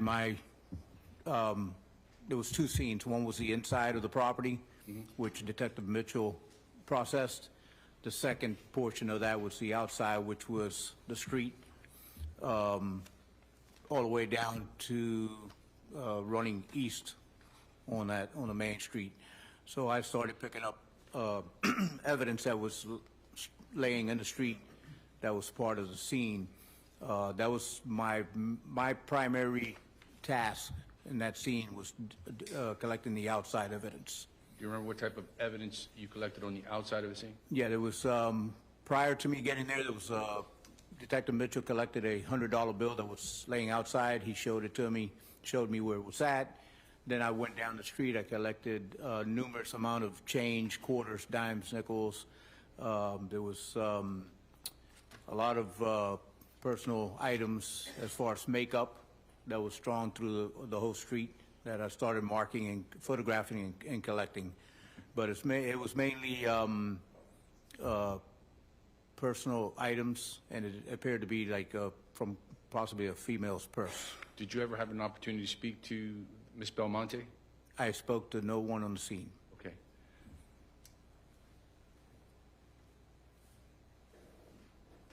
Commissioner Brooks, witness, Your Honor. Yes? Detective Levine, I'd like to show you what's been previously warranted. That's things C9 for identification. I'm going to ask you to take a look at those and see if you recognize this.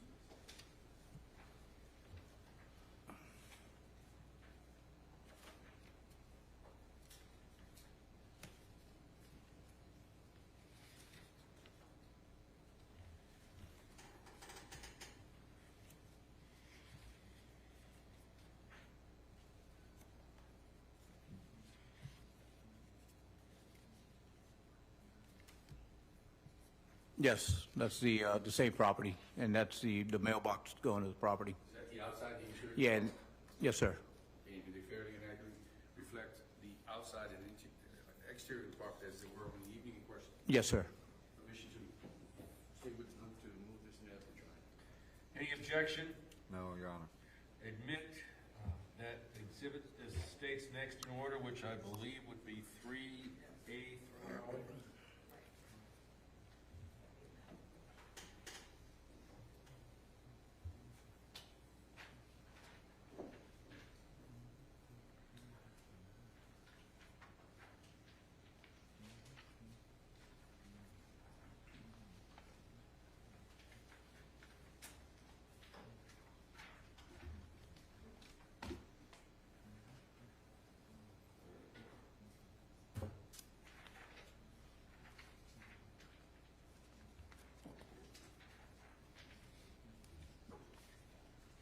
What are the next things you did on this case? That evening? That evening was collect all the items that were strewn on the street. We photographed it, like I said, photographed it, documented it, collected it, packaged it, and then we passed it on to the detectives that were with Monroe County Sheriff's Office that were working the case. And the street you referred to, what street was that?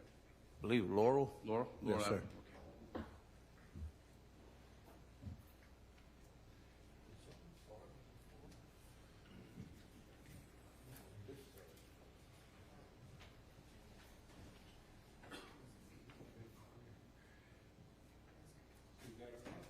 Could we get the two that's sitting on the rail, if we're finished? Yes. Those, we can bring those over to the clerk and, thank you. We've got 3 marked now. Permission to focus. Yes? Thank you.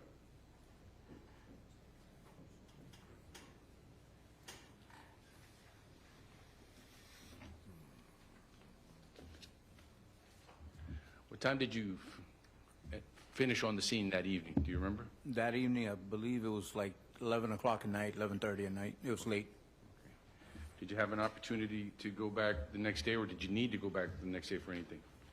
The next day I did go back. It was later, excuse me, later in the afternoon. I did go back. Detective Mitchell called me. He had been called out because they had found some other evidence in a yard. So I responded and assisted Detective Mitchell as he collected some evidence. Okay, let's hold it right there and let him finish. Okay.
Del Valle, I'm sorry.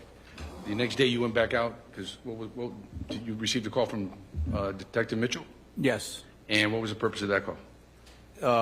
Sheriff Department, I guess, had gotten a call from a gentleman that owned a trailer on the property, that he had found possible evidence in his yard off of Laurel Avenue. If you go down, I guess to the east, to the end of the street, there's a trailer there at the time, and he had called that he had found evidence, which was a knife. Okay, so did you respond to the scene?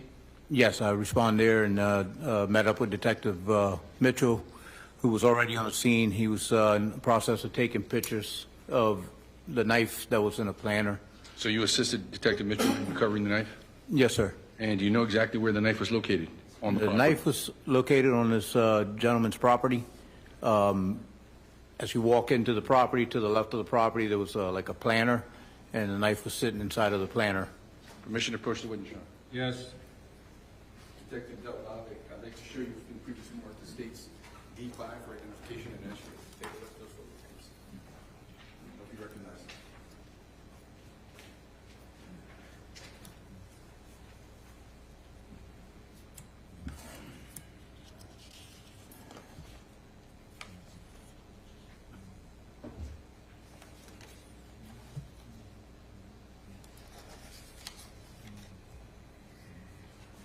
Yes, sir. And what are those pictures of? This is the knife that was inside of the planter. It's still sitting in the planter, but it's a knife that did have what appeared to have blood on it. Is that the knife you recovered you assisted? Yeah, I assisted. Yes, sir. That you recovered on the scene the next day? Yes, sir. And fairly accurate reflects the description and the Absolutely. Yes, absolutely. This is the time we moved this exhibit into evidence. It states, I want to say, 4. Any objection? No. Permission to publish. Your Honor. Well, let's admit it as 4, and we have, it's a composite with how many parts? 4A through E.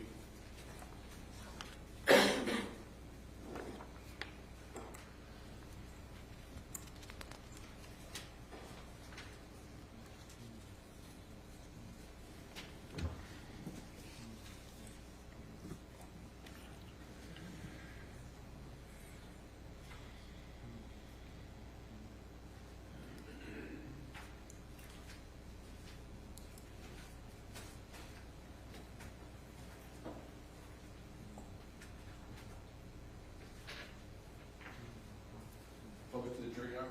Yes. Thank you.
Detective DeValle, after you and Detective Mitchell secured the knife, what did you do with the knife?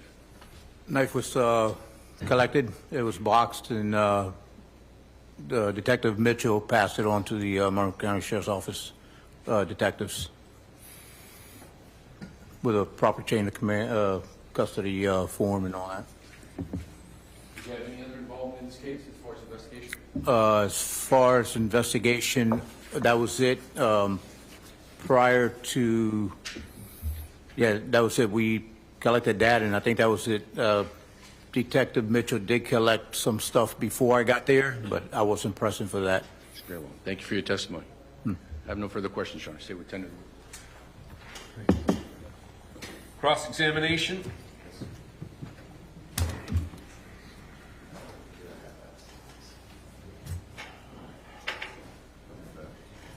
Detective DeValle, right? Yes, sir. We just met outside, right? We just introduced ourselves. First time I've ever met you, right? Yep. Okay, good. Now, that investigation, I remember a lot about Stephen Mitchell and what he did. I wasn't sure how much you were there for. Was there any problems with gathering any of the evidence? No problems at all. What about tire tracks from the truck? Tire tracks, yeah, he took a sample of the tire tracks, and due to the kit that we used that was out of date, and it didn't adhere to the tire track that was next to Cosmos. Yes. Next to the marine. But that was it? It's a marina, or yes, is it a sir. marina or a marine store? Marina. I believe Marina, they okay. work on engines. But there were tire tracks there. You guys tried to get it. Yes, and Detective Mitchell tried to pick them up. Here, you put it's a form that you put on there, and it's you use like plaster of Paris, put it on, mix it with water. He's the one that done all that process of doing it, but it didn't adhere to it, so he wasn't able to pick nothing up. That's good to know. I asked Deputy Mueller, same thing. You said when you got there, they had already blocked off the street?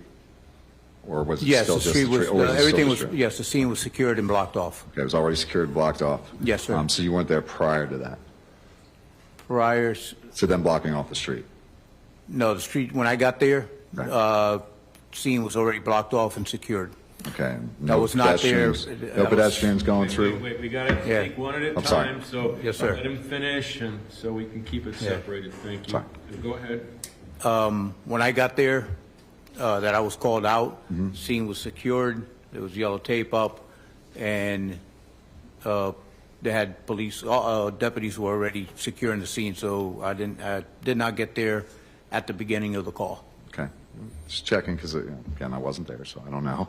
How about, did you guys make sure you got all the evidence, from the treehouse, or was there any left over? I mean, Okay, did you know? the treehouse itself. Yeah, the treehouse property Detective Mitchell would have to answer that. As far as the outside that I could see and saw and documented, that was all picked up. Okay. And that, the only thing that I did collect and helped him collect was the knife. Okay. Anything that he collected, you would have to talk to him to see what he put in. And the knife went into a box and then went to the evidence room? Is that Yes, sir. correct? That was, once that was collected, all items that were collected, once we collected it, it was turned over to the sheriff department, because we work for the city of Key West. Right. We just assisted them and assist other agency. All items that were taken were properly given to the sheriff's department and documented with proper receipts and chain of custody. How long that receipts. took? Curiosity. About how big? How long? That was done that Yeah. night. That was Oh, passed that over. same night? Yes, Okay, sir. Good. Now, you said you handled the knife, it went into property. Did it ever go to The medical examiner? Yeah, I or make its way to the cannot medical answer examiner. that because it's not my case. Okay. That's something that the sheriff department. But you guys boxed it up? Yeah, all we do is collect it, give it to them. Sheriff department is in charge of the investigation. They're the primary response department. Unit, yeah. And the detectives that are working the case, the lead detective are the ones that take care of that property, sending it away. Okay, good. Just want to make sure we know where all the evidence went and what Okay. happened there. So that was the extent of your, your investigation with this, though, right? It's just the crime scene when you first got there, the knife, and is there anything else? I think I seem to be forgetting something here.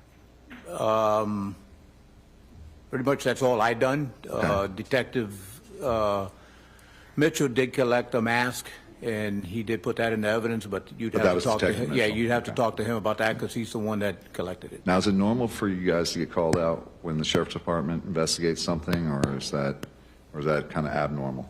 We do help each other out, assist other agency, which would be That makes helping sense. each other out. On this case, I believe the crime scene technician was out. I believe he might have been in the hospital that night, so they didn't have nobody on call to do evidence collection, which is crime scene investigation. So we went out to assist them to help them do it. Okay, and you guys don't remember taking any DNA samples or scrapings from Paul Belmont? All that is going to have to be under Detective Mitchell's. Okay. Good. You check his report, everything's in there on that. I seem to remember it being fairly I lengthy. cannot testify to something I did not do. Okay, no, I'm just checking because Okay. I remember I even told you in the hallway. I don't even remember what you did for the Yeah. most part. I'm going to object. There's no questions, Counsel. Mr. Tucker's trying to testify. Okay, as I said, we want to take it one step at a time in terms of question, pause, answer. So, Okay, I'll take it a little slower for the prosecution. for the judge as well. Thank you. Thank you, Your Honor. Actually, I don't think I have any further questions for the witness. I think you've pretty much explained what you did. Thank you. Thank you for your time today. Is there a redirect examination? No, Your Honor. Right, and what about this witness? Is He may be excused at this time. subject to recall, or he can be excused? He may be excused. All right, thank you. You Thank can you, step Judge. down and be excused.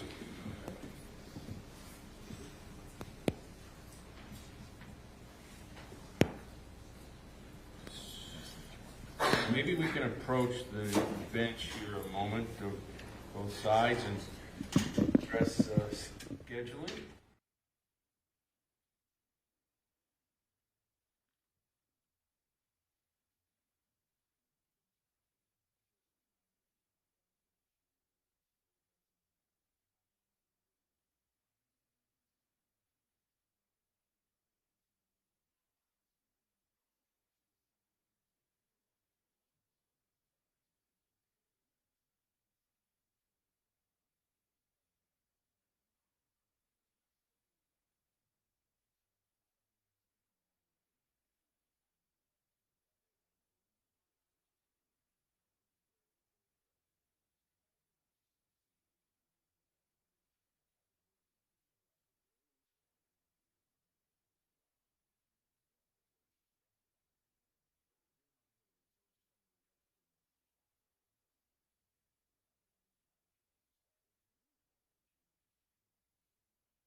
About scheduling, I like to keep the jurors as apprised as I can in terms of what our schedule is. So the state's going to call their next witness in a moment, and his testimony may have to be broken up before lunch and after lunch. So I figure we'll break for lunch somewhere, 12:10, 12:15, something like that. And you have some idea, so for purposes of planning. So state your next witness. Yes, sir. The state's going to call Roger Raggett. All right.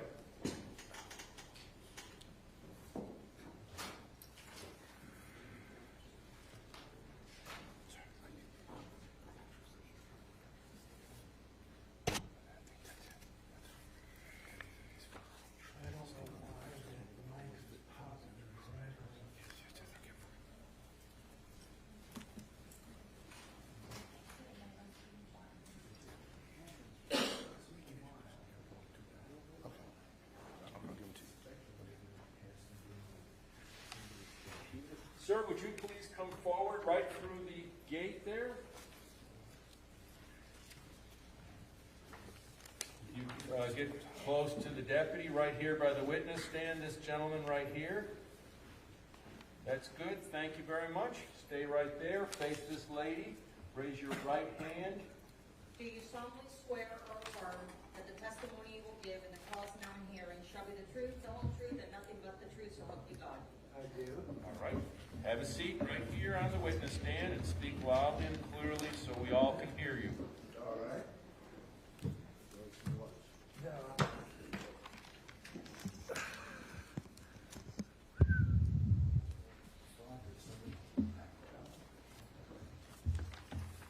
May I proceed? Yes. Good morning, sir. Morning. Can you hear me okay? Yes, I can. All right. I'm going to ask you for your name. What's your full name, sir? Roger Ellen Ruggett. Ruggett. How do you spell your last name? Raugutt.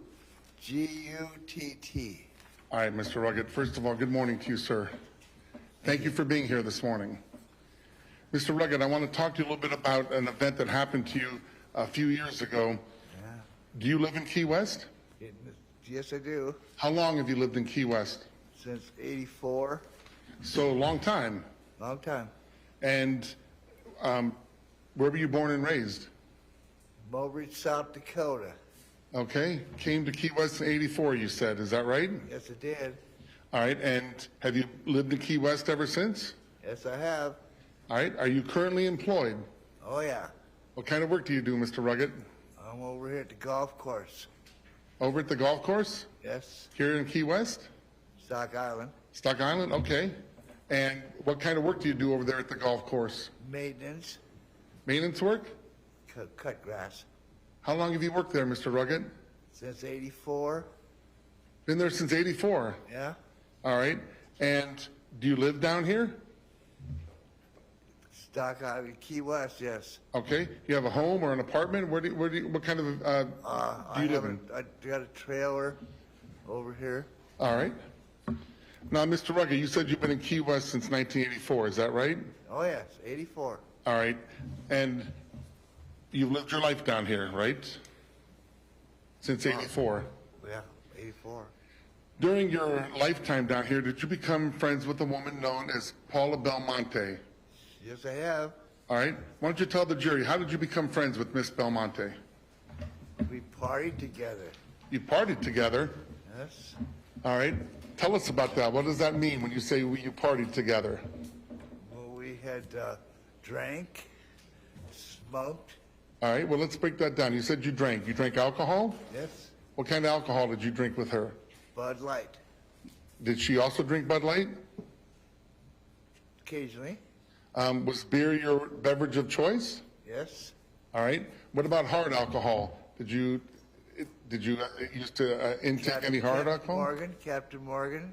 All right. Rum. And what about Miss Belmonte? Did she also enjoy hard liquor too? No, I don't think so. Nope. She stuck to the beer? Yeah. All right. Now you said you used to party together, right? Yeah. How often would you get together with her to party? Daily, weekly, once a month? Yeah, well, yeah, 3 times a month or 3 times a week or something. 3 times a week? Yeah, something like that, yeah. All right. And when you'd party with her, where would you party? My place, her place. Okay. You said your place, you have a trailer over on Stock Island, right? Yes, I do. What was her place? Like, where did you used to party with her when you went to her place? Different places, where she used to live. Did she have a permanent home? Not really. No, she moved around quite a bit, like me. Was she ever homeless? Oh, yeah. I'm sure she was. Living on the streets? Uh-huh. Yes, she was. And you guys would still get together and party and what have you? Yes, we would. Now, you said you used to party together and you said you used to drink, right? Yes. And you said you guys used to also smoke. Yes. What did you guys smoke?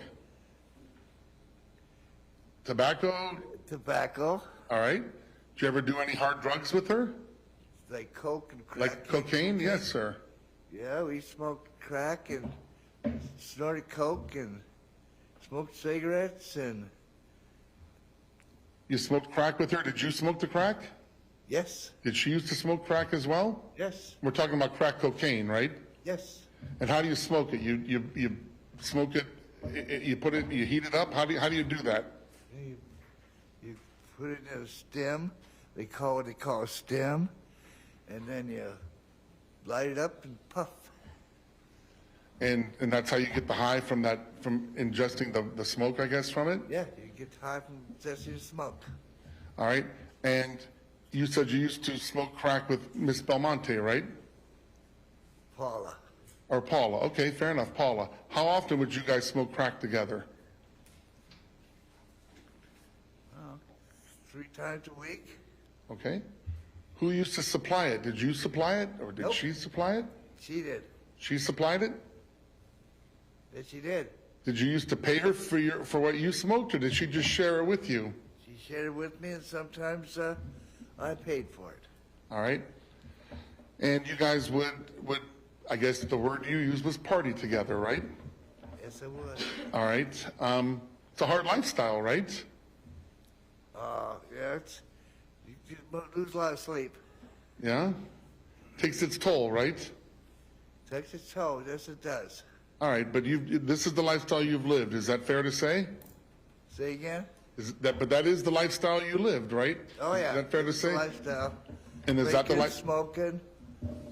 Drinking and smoking, yeah. Okay, and is that the lifestyle that Paula lived as well? Oh, yes. Now, at some point, did Paula take up residence in something called the Treehouse? Oh, yes. All right, let's tell the jury, what is this place called the Treehouse? What exactly is it? A man has built a stairway up around the top of his trailer, and Paul used to stay up there. And that, was it an actual tree in the center of this No, structure? It just wasn't it was no tree. It was just actual part that a man built. Stairway going up. Next to his trailer, you said, right? Over the top of his trailer. And the man that built it, do you know what his name is? Yeah. What's his name? Fred. I mean, what's his name? Matt. Matthew? No, it wasn't Matt either. It was. You don't remember? Fred, or Ed, or Fred. Okay. He's the one that built this structure. Yes, he did. Now, you said Paula was living there, right? Yes, she was. Or she was staying there, so to speak. She was living there. All right, now you say she was living there, but Mr. Raggett, I want to be clear. This is not a fully functioning home per se, right? No, it's just a deck up there. I mean, is there running water in this structure? No running water. No bathroom facilities? No bathroom facilities. What about electricity? Is there any electricity? No electricity. So at nighttime, I guess it gets pretty dark, right? Yes, it did. So what'd you guys do for light at nighttime when you'd be over there partying? Flashlights. I couldn't hear you. What was that? Flashlights. Oh, flashlight. Okay, fair enough. So there were flashlights, and I guess that was the way you guys would illuminate the place at night. That's how you bring some light to the place. Yes. Okay. It would be. Now, how long? Do you remember, like, how long Paula was staying at this place called the Treehouse? 6 months. About 6 months, I reckon. Was it normal for her to move around a lot, or did she stay put? It was normal for her to move around a lot. Okay. Do you remember, or do you know, rather, was she paying anybody money to stay in this facility? Like, did she pay anybody rent to live there? I'm not sure. I never Okay. mentioned money. Did you know a man named Matthew Bonnett? Matthew Bonnett. No, I didn't. Didn't know him? All right. But you knew Paula, right? Yes, I knew Paula. Okay, so you're there partying with Paula. I want to take you back to August of 2017. You remember that month? August 17th, yeah. All right. Something big happened, right? While you were over with Paula one night. Yes, it did. All right. Let's tell the jury about what happened. Do you remember the specific date? No. And I'm sorry, I said August. I think I meant to say November. It was November of 2017. Do you recall that date? Yes. All right. And do Do you remember where Paula was living at that point in time? Yes, I do. Where was she living? Up in that treehouse. All right.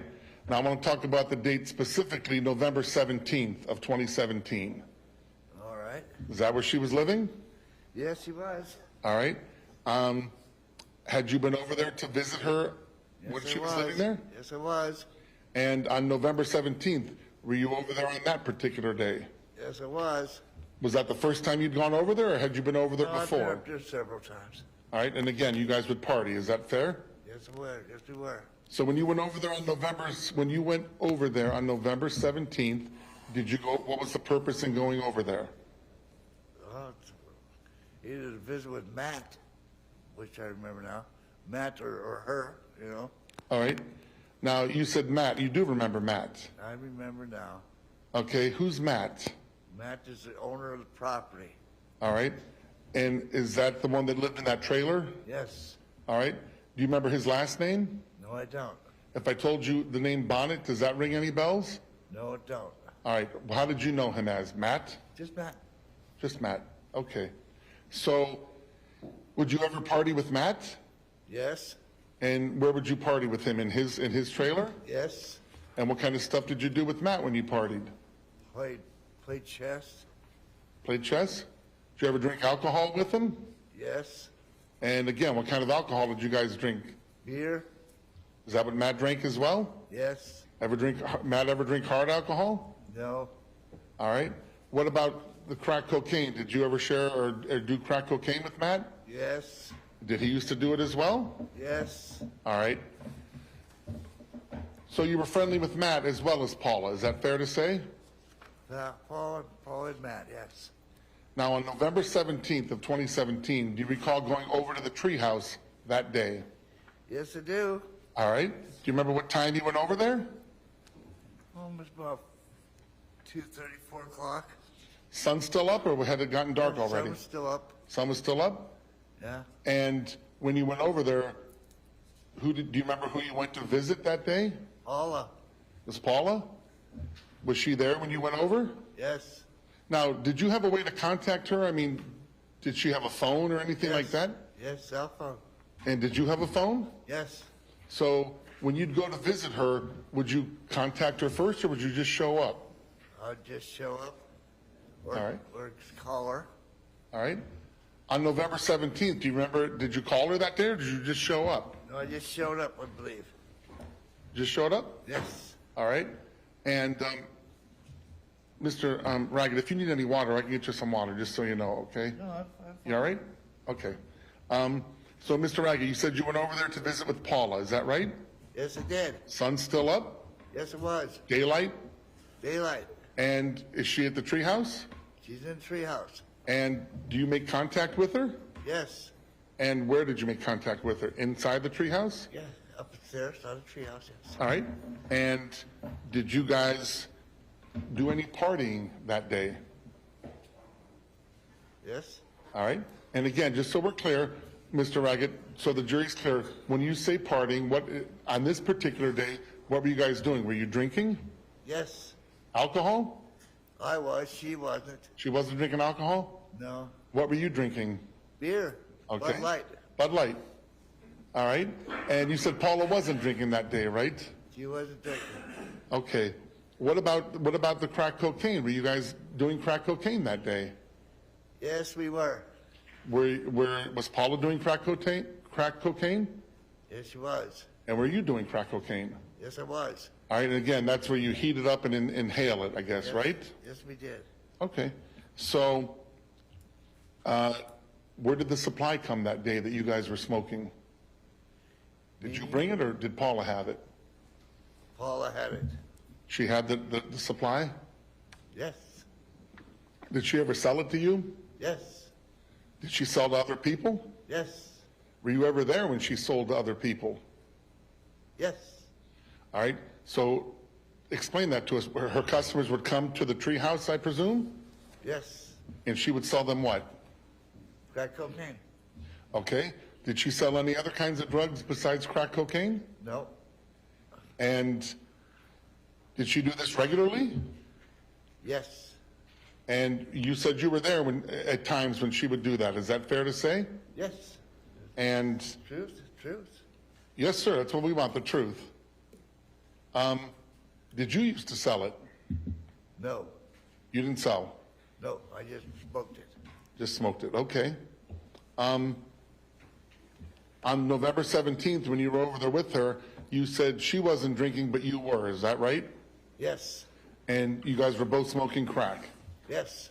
Now, at some point, did day become night that day? Yes, it did. All right, sunset, Yes. got dark outside? They're taking dark. So when it gets dark outside, what's the lighting like inside of that treehouse?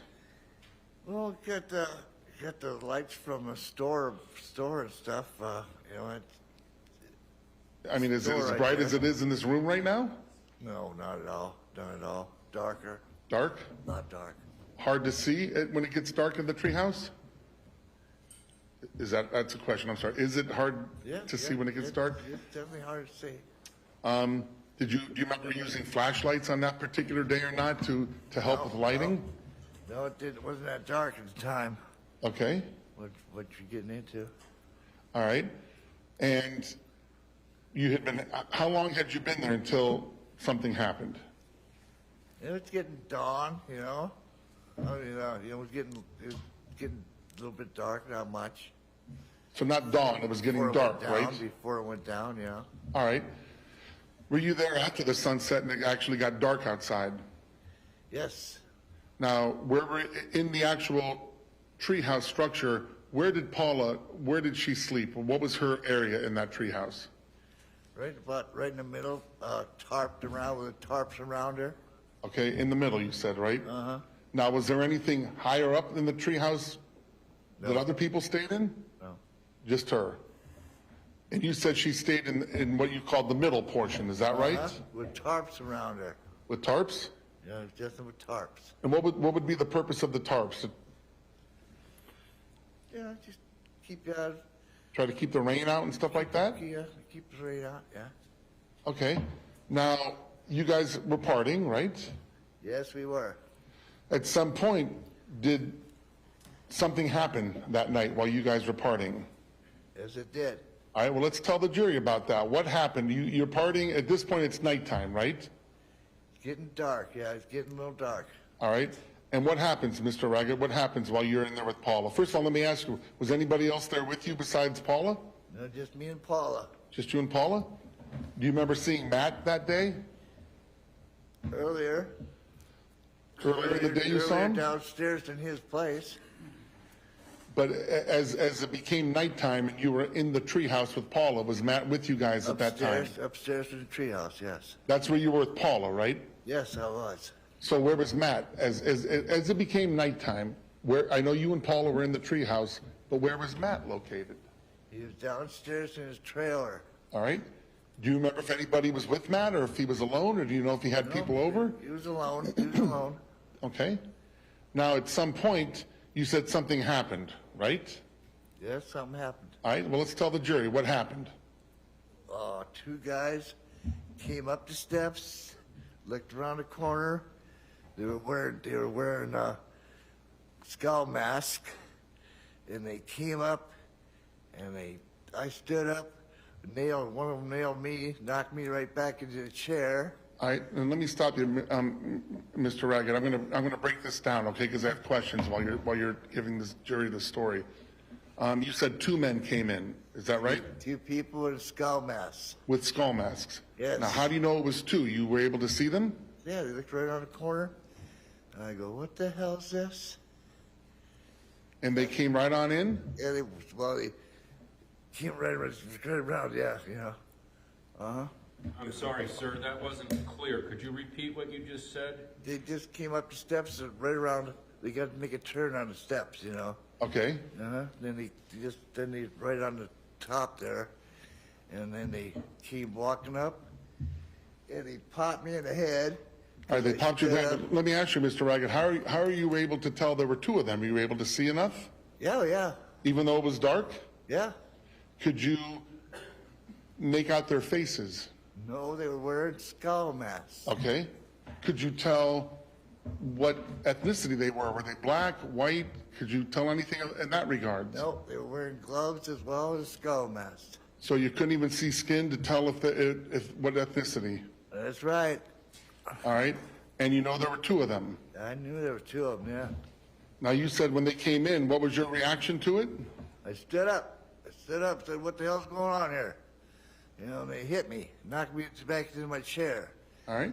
And they, Do you remember if they hit you? Before I get back up again, this person took a knife and put it to my throat, or I put it right here in front of my face, and gave me the motion like this. You know, don't want to hear that damn thing out of you, you know? And what did you take that to mean, that gesture? And Judge, for the record, the witness is putting his finger over his mouth.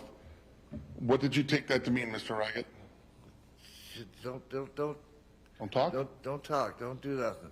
So I sat there. Now you said you took a couple of hits from this person, right? Oh, he hit me, yeah. How many times did you get hit? Well, 4. All right. And then you said when you stood up, they knocked you down again? Yeah. When you were being hit, do you recall was a weapon being used or was it a bare hand hit? Yeah, it was barehanded glove. I could feel the glove, you know, hit me too. Yeah. Okay. So you felt the glove on his hand. Yeah. And that's what you felt. Where on your body were you being hit? In the head. In the head. All right. Did it hurt? Yeah. And when you got hit, you said about 4 times? 3 or 4. Were both men hitting you, or was it just one of the 2 men hitting you? Both of them were hitting me. Both of them were hitting you. Huh? All right. And ultimately, you said one of them gave you that sign, right? Yeah. Now, when he did that, did he leave you alone, or did he stay with you? He kept that knife in front of my face, yes. All right. And then at some point, do you remember seeing Paula during this struggle? Oh yeah, she was sitting right there, getting beat up too. And who was beating her up? The other guy with the skull mask on. The other guy with the skull mask on? Uh-huh. So were they both beating on Paula, or at this point was one with you and one with Paula, if you remember? One was beating on me and the other was beating on Paula. Okay. Do you remember any description as far as the size of these men?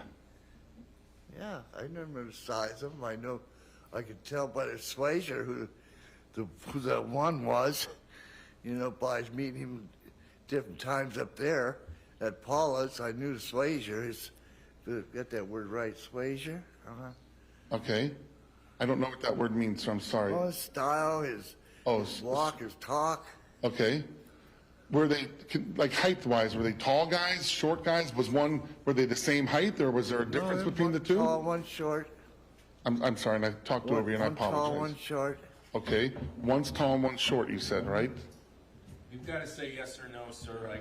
Not or if you could just. Okay, I'll do that. Thank you. So, Mr. Raggett, you said one of the men was tall and one of the men was shorter. Is that right? Yes. Do you recall which one was focusing attention on you and which one was focusing attention on Paula? Yes. Okay, which one was on you, the tall guy or the short guy? Tall guy. And the other one on Paula was the shorter guy? Yeah.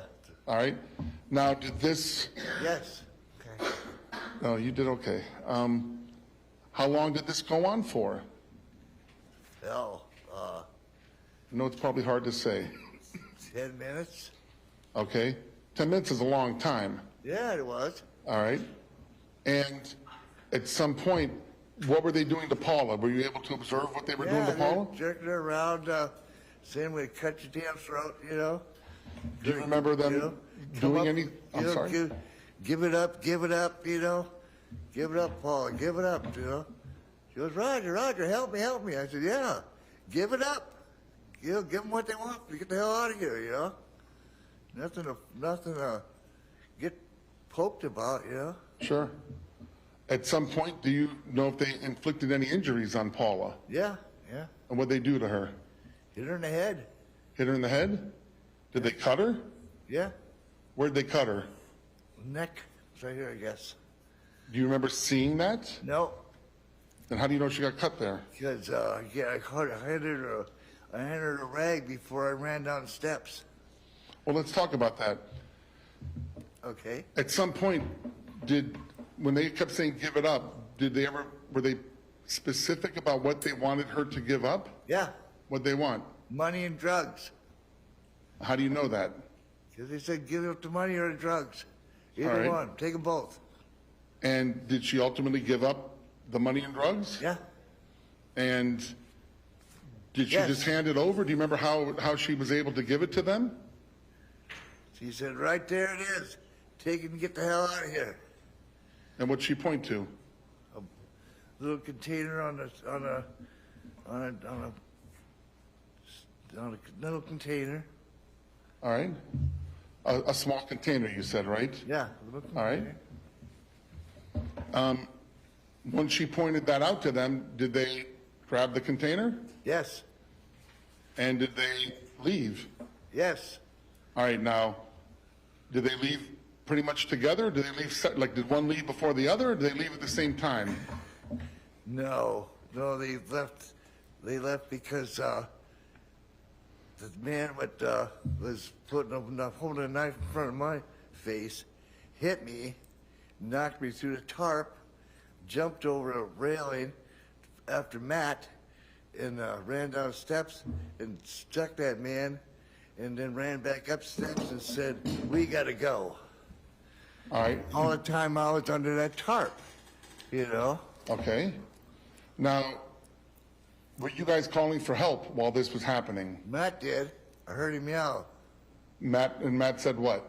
"Help!" Okay. Did Matt come up the stairs to where you and Paula were? No. Well, yes, he did. He came up steps and he turned around and went right back down. All right, so Mr. Raggett, I want to make sure that we're clear for the jury, because I want to make sure this is clear.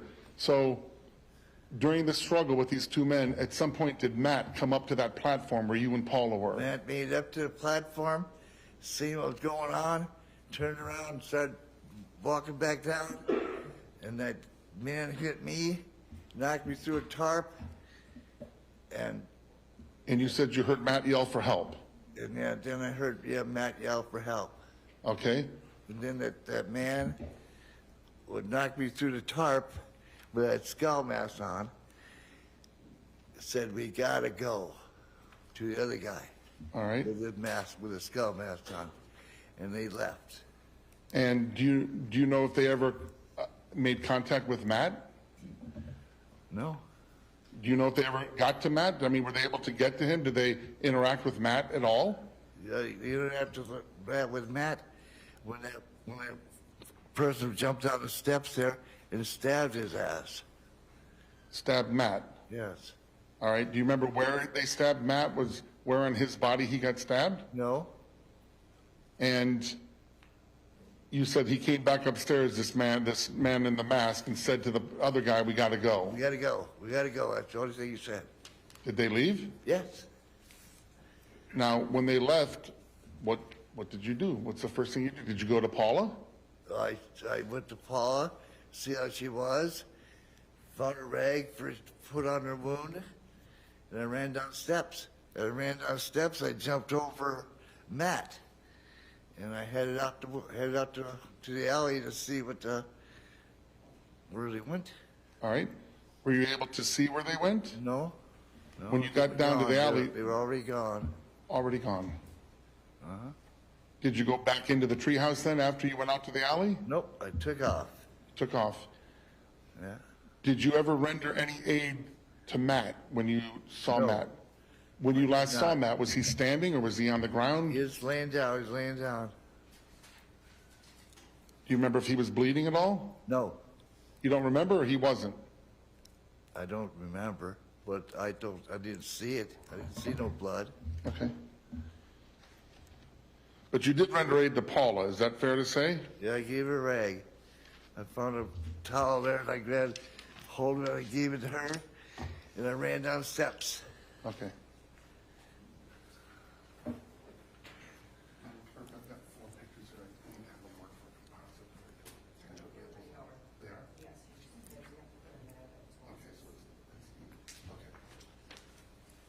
Judge, I'm going to show the fence what's been previously marked as Echo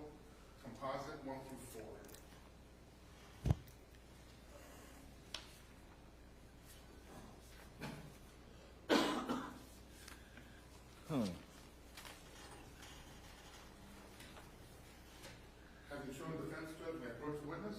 Yes. Mr. Reagan, I'm going to have you take a look at these photographs, okay? Okay. Tell me if you recognize them. Before we talk about them, tell me if you recognize them. Yes, Paula. Okay. Yeah, there's just Paula.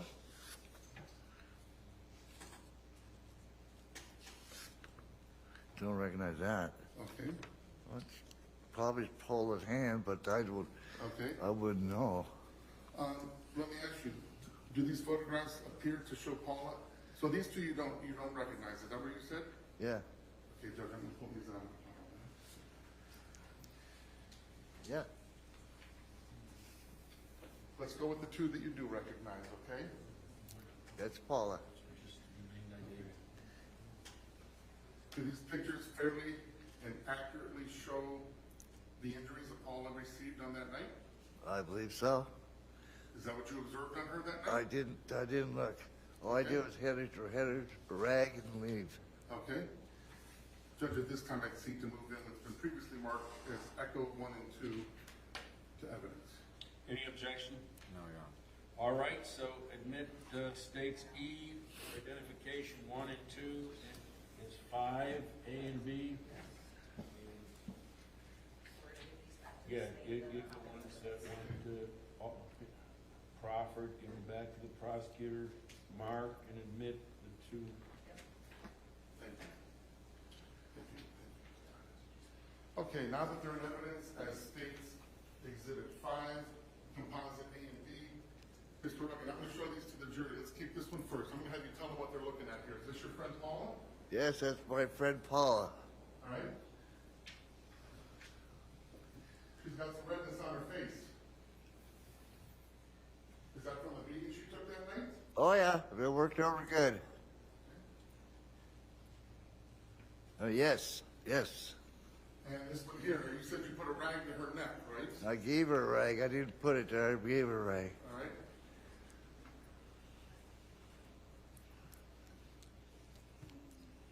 Why'd you give her a rag? Because she was bleeding. And she said she was.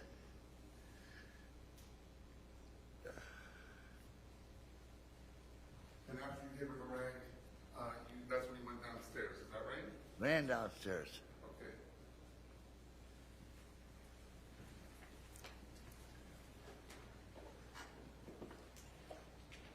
Thank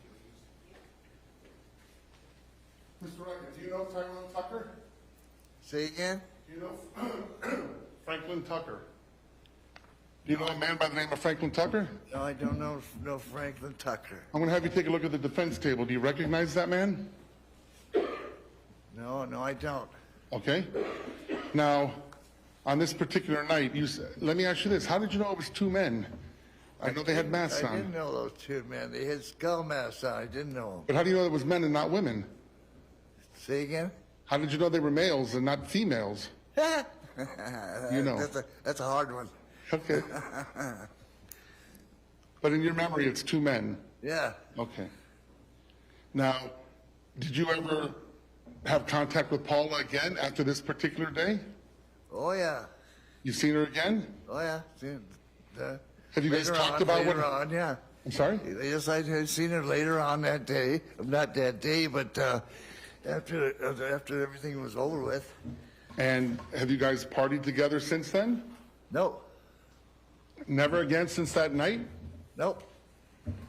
Now, all those events that happened here in Monroe County, is that right? Yes. Okay. Do you remember, you said you saw a knife. Do you remember how many knives you saw? I seen two knives, yeah. You They think? were carrying knives. Big ones, big knives. Okay, they were or were not steak knives? Oh, it was a big old white-handled steak knife Okay. right in my face. And you think that there was more than one knife? The other guy was carrying a knife, too. So you think they both had a weapon, or a knife, They- rather? Yes, they both had weapons. Mr. Reagan, give me just 1 second. Let me check with my partner, okay?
show defense counsel with the mark for identification as Foxtrot.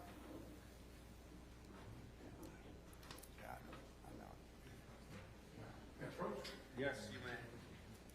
Mr. Rugger, I'm going to show you a photograph, okay? Tell me if you recognize this person. Looks like Matt, doesn't it? Is that who you knew as Matt? I thought, or maybe. I don't know who that is. All right. You don't know, you do or you don't know? Well, it looks like Matt. Looks like Matt, personally. All right. Judge, at this time, I seek to move in F for evidence. Is there any objection? No, Your Honor. All right, states F for identification is admitted as next in order, being state 6.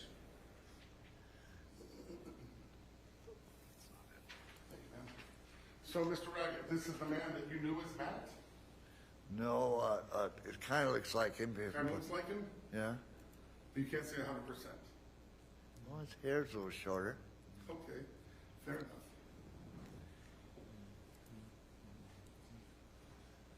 But you think it looks like Matt? Is that right? Yes, it kind of looks like Matt. Yes, I did. Yes, it is. Yes, it does. Fair enough. Thank you, ladies. Mr. Raggett, I don't have any other questions for you, sir. Thank you. Well, you certainly set me up. Okay, sir.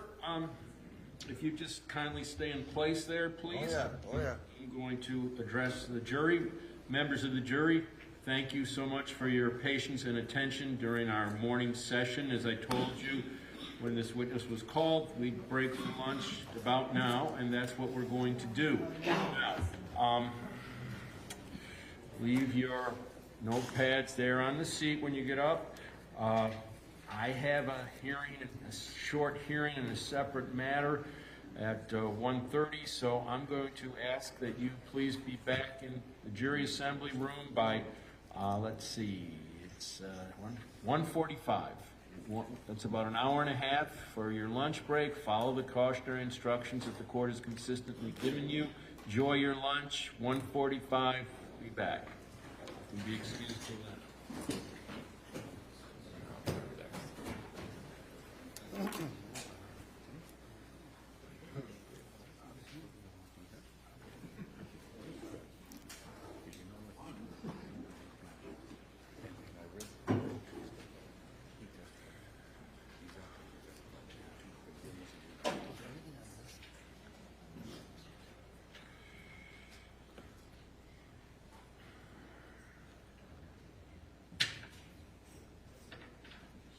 I wait to hear the doors closed. Okay, so the jurors are now gone.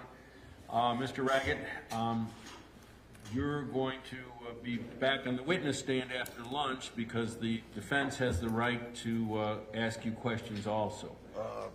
Sure. Yes. Okay, so I don't know if anybody wants me to give them any special instructions during the lunch break or not. You know, I don't think it's necessary, Judge. Nothing from the state. Avoid talking about the case, that's it. Oh, okay, so the rule of sequestration of witnesses has been invoked. That basically means that you shouldn't be discussing your testimony or the case with anyone during the lunch break. All right. All right? Yes. Okay.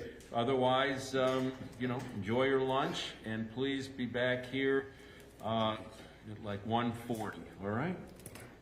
It's like 12:16 right now, so you're back by 1:40. That should give you ample time for lunch, and we'll see you then, all right? Okay, yes. All right, thank you. You can be excused Yes, Your Honor. Yes, sir. for until after lunch, 1:40. Anything else from anybody before we break? Nothing from the state, Judge. I'm sorry. Nothing from the state. Mr. Tucker, anything before we break? No, Your Honor. All right. You're fine. Enjoy your lunch. Thank you, We'll be Judge. back.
here, the lawyers.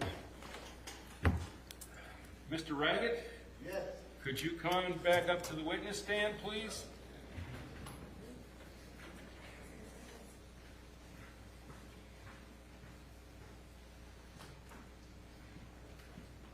Right back up to where you were seated before we broke for lunch, sir.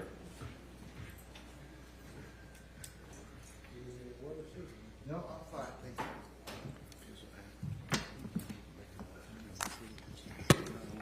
All right, so we have everybody by way of jurors in the jury room? Yes, sir. Bring them in, please.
See you all back after lunch. Hopefully it was pleasant. We're back on the record, State versus Tucker.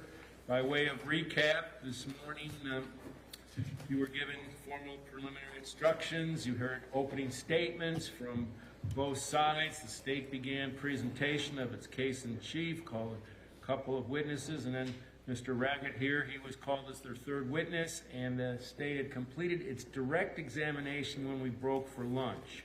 So now he's back on the witness stand, still under oath, and I'm going to give the defendant an opportunity for cross-examination. If you'd like to.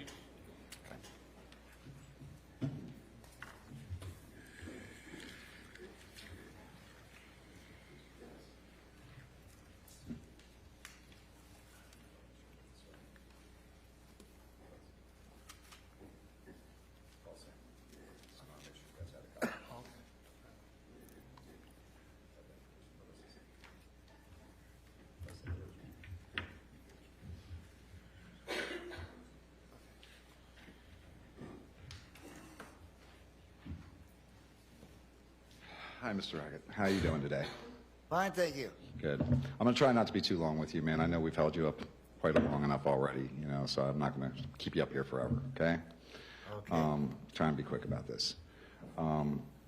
Let's see, you know, going over some of your testimony. Now, you said you didn't know my name, you don't know me, right? We've never partied together, right? No, I don't know you. Okay, good. Now, you said, you know, when you were being attacked, right? And the one guy had you, he was holding up a knife, correct? Right in front of my face. Right in front of your face. Now, do you think you'd recognize that knife again if you ever saw it? Oh, yeah. Okay. And, Mark? Oh, yes, yes. Well, that would be defendant's exhibit A, but as the clerk, Mr.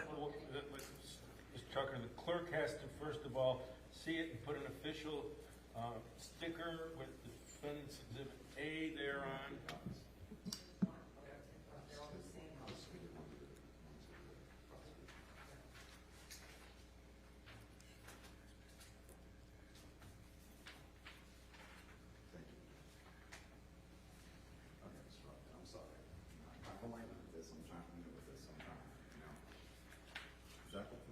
So you're showing the witness what's been marked as defendant's exhibit A. Sir, let me just, for the record, state the witness is being shown defendant's exhibit A for identification. Okay, and you ask if you recognize that. No, it had a white handle. White handle. Okay. Thank you. Just want to check. Thanks. Okay, so, again, we're going back over this attack. And you said somewhere in there when Matt came upstairs, right? When he actually came up the stairs, right? You said that, what did the guy say? He said something and they jumped down the stairs or something like that. Do you remember that? No, he hit me. Uh-huh. He hit me and knocked me through a tarp. Okay. Did he say anything before, after or after he did that? No, he didn't say nothing. Okay. All right. I must have misunderstood you then. Because I thought you said something like, was it, we got to get out of here or something like that? He did say that, but he said that later when he came back up the steps. Oh, when he came back up. Okay. I just want to make sure. And just like the knife, would you recognize his voice again if you ever heard him? He didn't say nothing. Well, I mean, if he said, didn't he say we got to get out of here? That's about it. Okay, but you wouldn't recognize his voice. No, I don't think I would. Okay, just checking. Now, again, I just confirmed, just a second ago that, you don't know me, don't know my name, anything like that, right? We've never met. He was wearing a skull mask. Right, I got that part, but, but you don't know my name, correct? No, I Okay, don't good. know you. Good. So if investigators, and I'm going to read this to you just to make sure, but if investigators said something along the lines of, Rogers stated I'm that, objecting, Judge, to this. would you like me I to don't know have what him he's read it? reading from. Well, then I I guess. showed it to you. Well, 1 second, take it easy. You wanted to see what was, Judge, yes, he's reading from a document that is not in evidence, and I don't know where this line of questioning is. I'm reading it for well, would we like to have a bench conference to address the issue?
Send you into the jury room so soon, but it happened, so bear with me, please.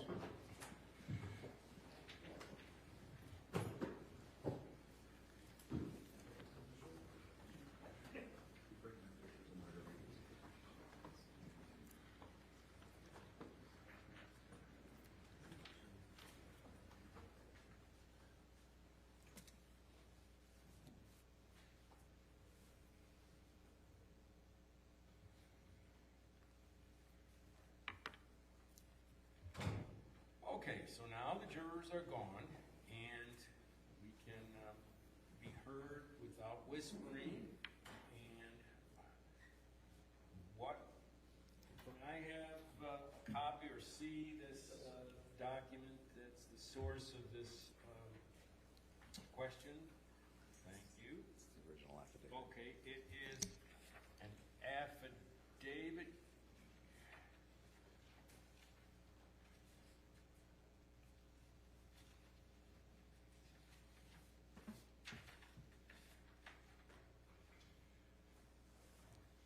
So this is the arrest affidavit, okay? And it is sworn out by Danielle Malone. Is that? That's correct. Okay.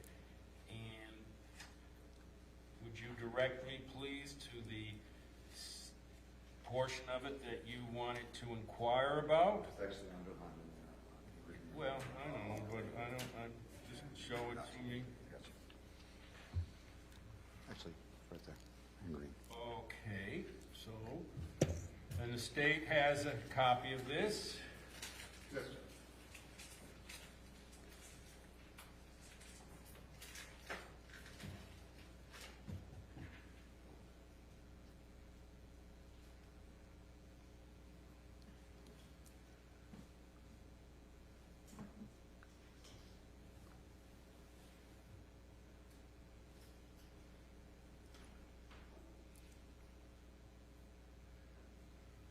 so what question did you want to ask? What was your specific question? My question is if you made that statement. Well, but that's not the question you're going to ask him. You're going to, I want to hear the exact question, not did you make that. I mean, I was going to read it to him rather than have him read it. If he would like that, that's fine. It's just, I want to know if you made that statement. I understand, Mr. Tucker, but when I go and have an objection on a sensitive issue that's been objected to, and I take the jury out, I like to know exactly what the question is, because many times, somehow or other, things get altered between the time of this hearing, and I'm not talking about you, and I'm just talking about my experience over the years, and unless I nail it down, then somehow or other the question changes and the issue changes. So I would like to hear exactly what question you want to ask. That's Your Honor, I was going to say, did you say this and then read that? Would you do that, please?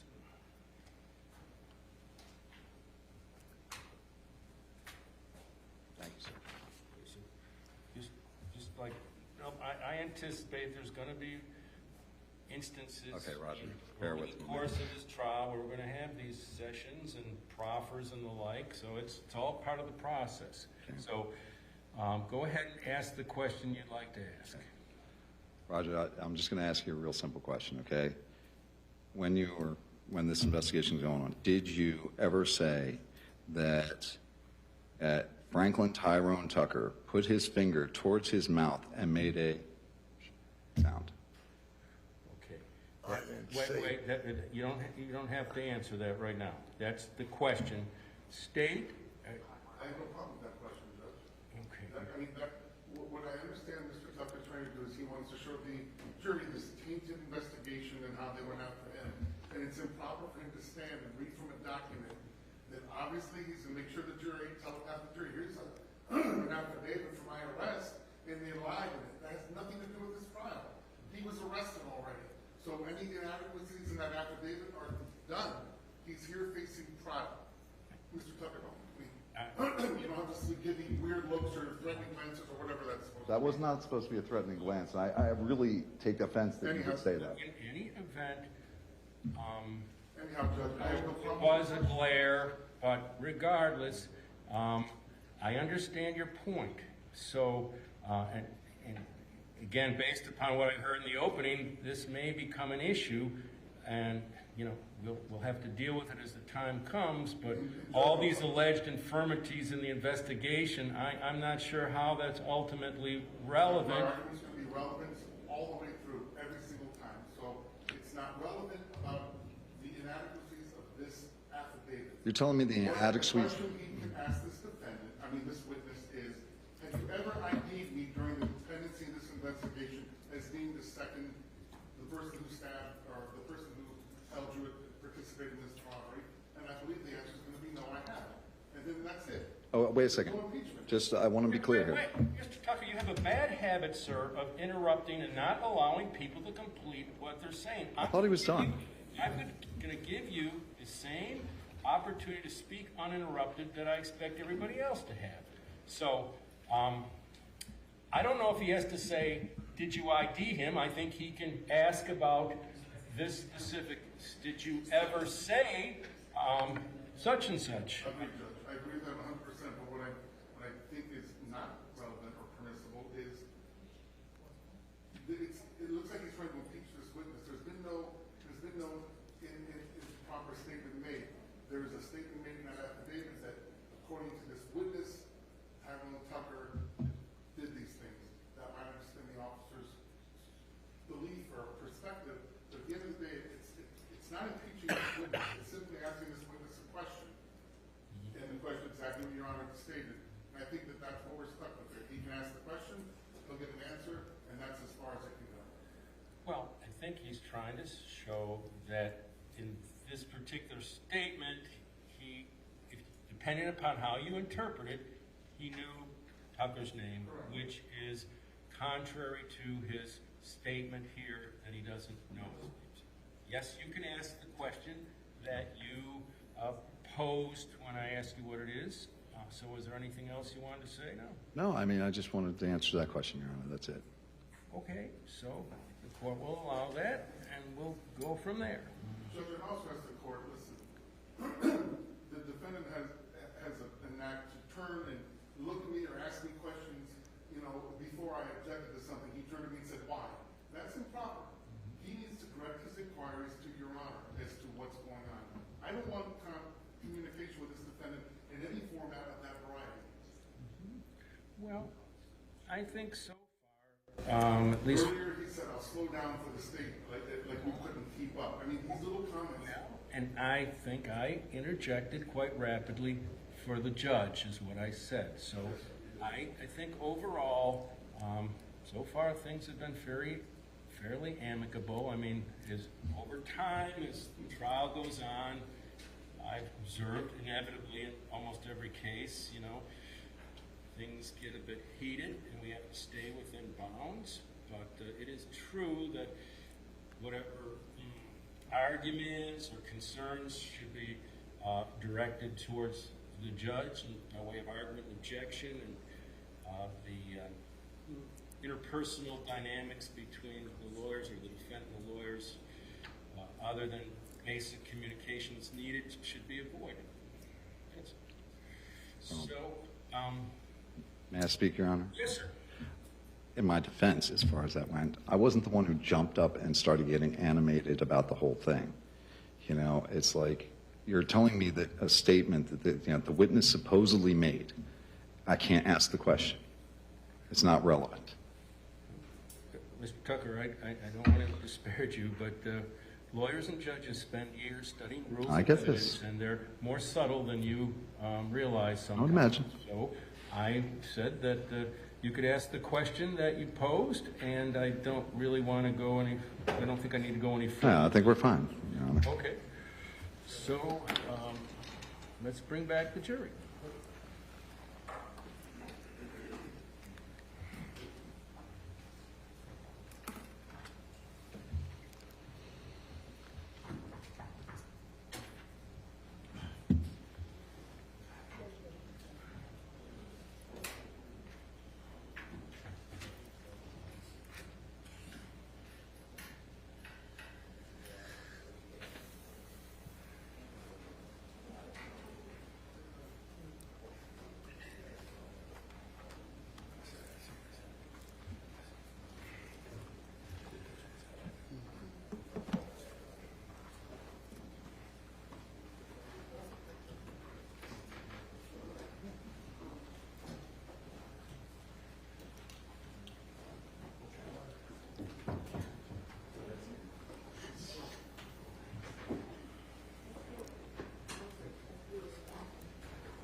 All jurors present, Your Honor. All right, welcome back, members of the jury. Thank you for your patience. We appreciate it. We're ready to proceed in your presence, so we'll let the defendant continue with his cross-examination.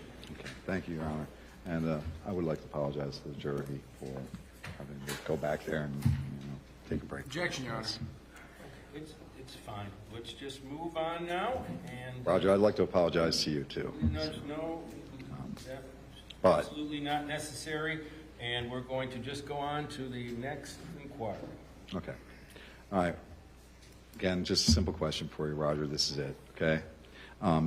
Did you ever say that Franklin Tyrone Tucker put his finger towards his mouth and made a shh sound? No. Okay, no? No, I said he put his finger to his mouth, and that's it. Okay, I good. didn't say no name. Good. No further questions, Your Honor. Thank you. Thank you. Is there any redirect examination? Yes, Judge. So, Mr. Raggett, Yes. when you were describing the attack earlier to the jury before lunch, you talked about these two men, correct? Yes, two men. You don't know this man sitting here, right? No, I don't know him. What about the other man? Have you ever heard of a man named Rory Wilson? No. Maybe known as Detroit? No. You don't know that person? No. All right. Before, when you described the two different men, you said one was bigger and one was smaller. Is that accurate? Yes.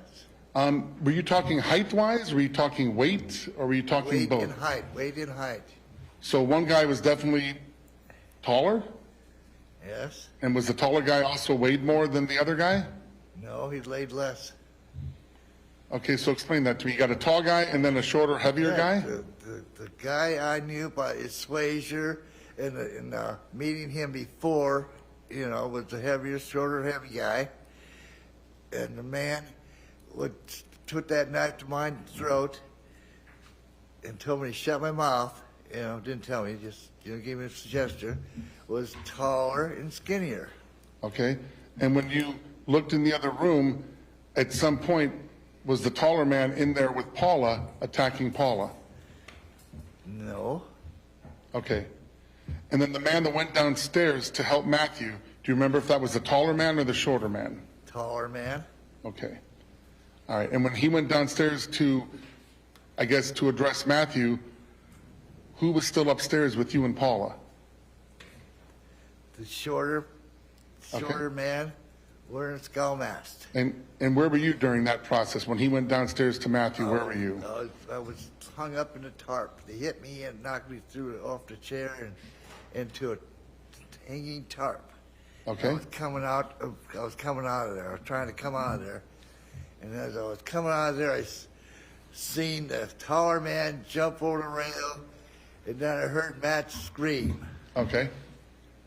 And again, the guy that was attacking you and punching you, that was the taller one, you said? Yeah, he hit me and knocked me through that. Okay. All right, 1 second, please, sir.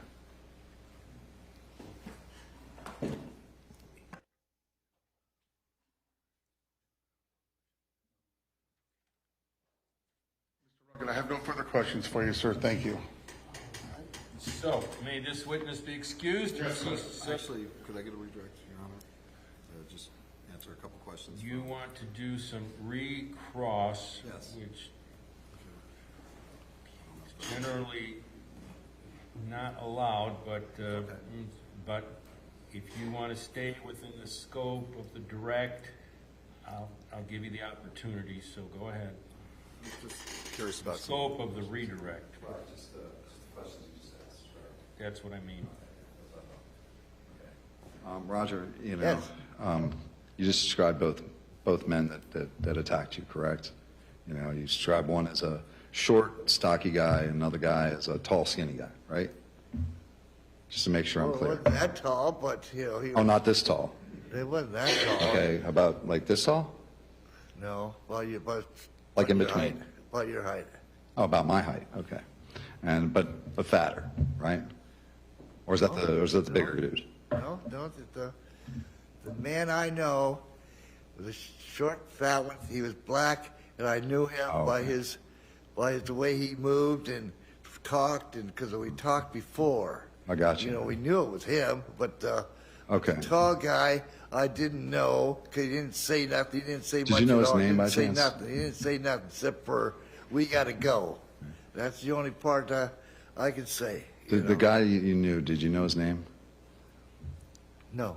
No, you didn't know his name, but you saw him around. Say again. You saw him around, so you said you knew him by his swank, I think is what it was? Slander, his just style, his walk. Style, his walk, I okay. met him before. Okay, gotcha. But that's a Treehouse where you met him? And in other places. Okay, cool. I just wanted to make sure I was clear on that. And Okay. other places, No more questions, Your Honor. I'm good. Thank you. So now may he be excused? I have a redirect? Redirect? Yes, sir. Okay. Yes. Go ahead. Mr. Rugged, you just said that the taller guy was about his height, right? Yes, I did. That's what you just said, right? About his height, a little taller than the other guy. This guy right here, his height. Yes, I said that. Nothing further. Thank you, Judge. Okay, now may the witness be excused. Yes, sir. All right. So, thank you, sir. You can step down and be excused. Yes, sir.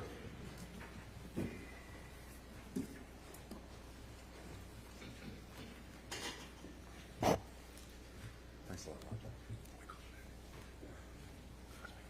Roger. Okay, so state have another witness to call? Mr. Cosme,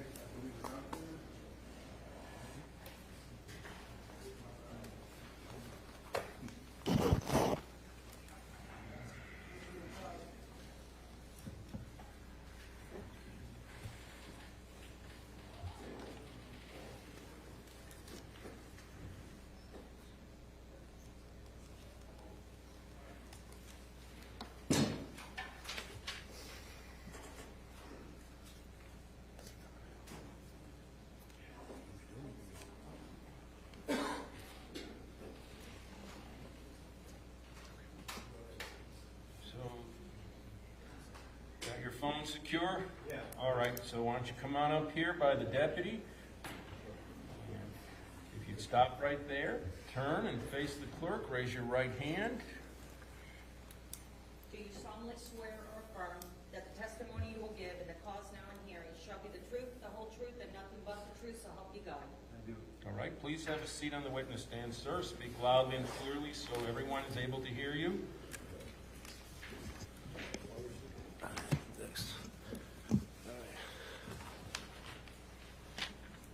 May I proceed, Judge? Yes.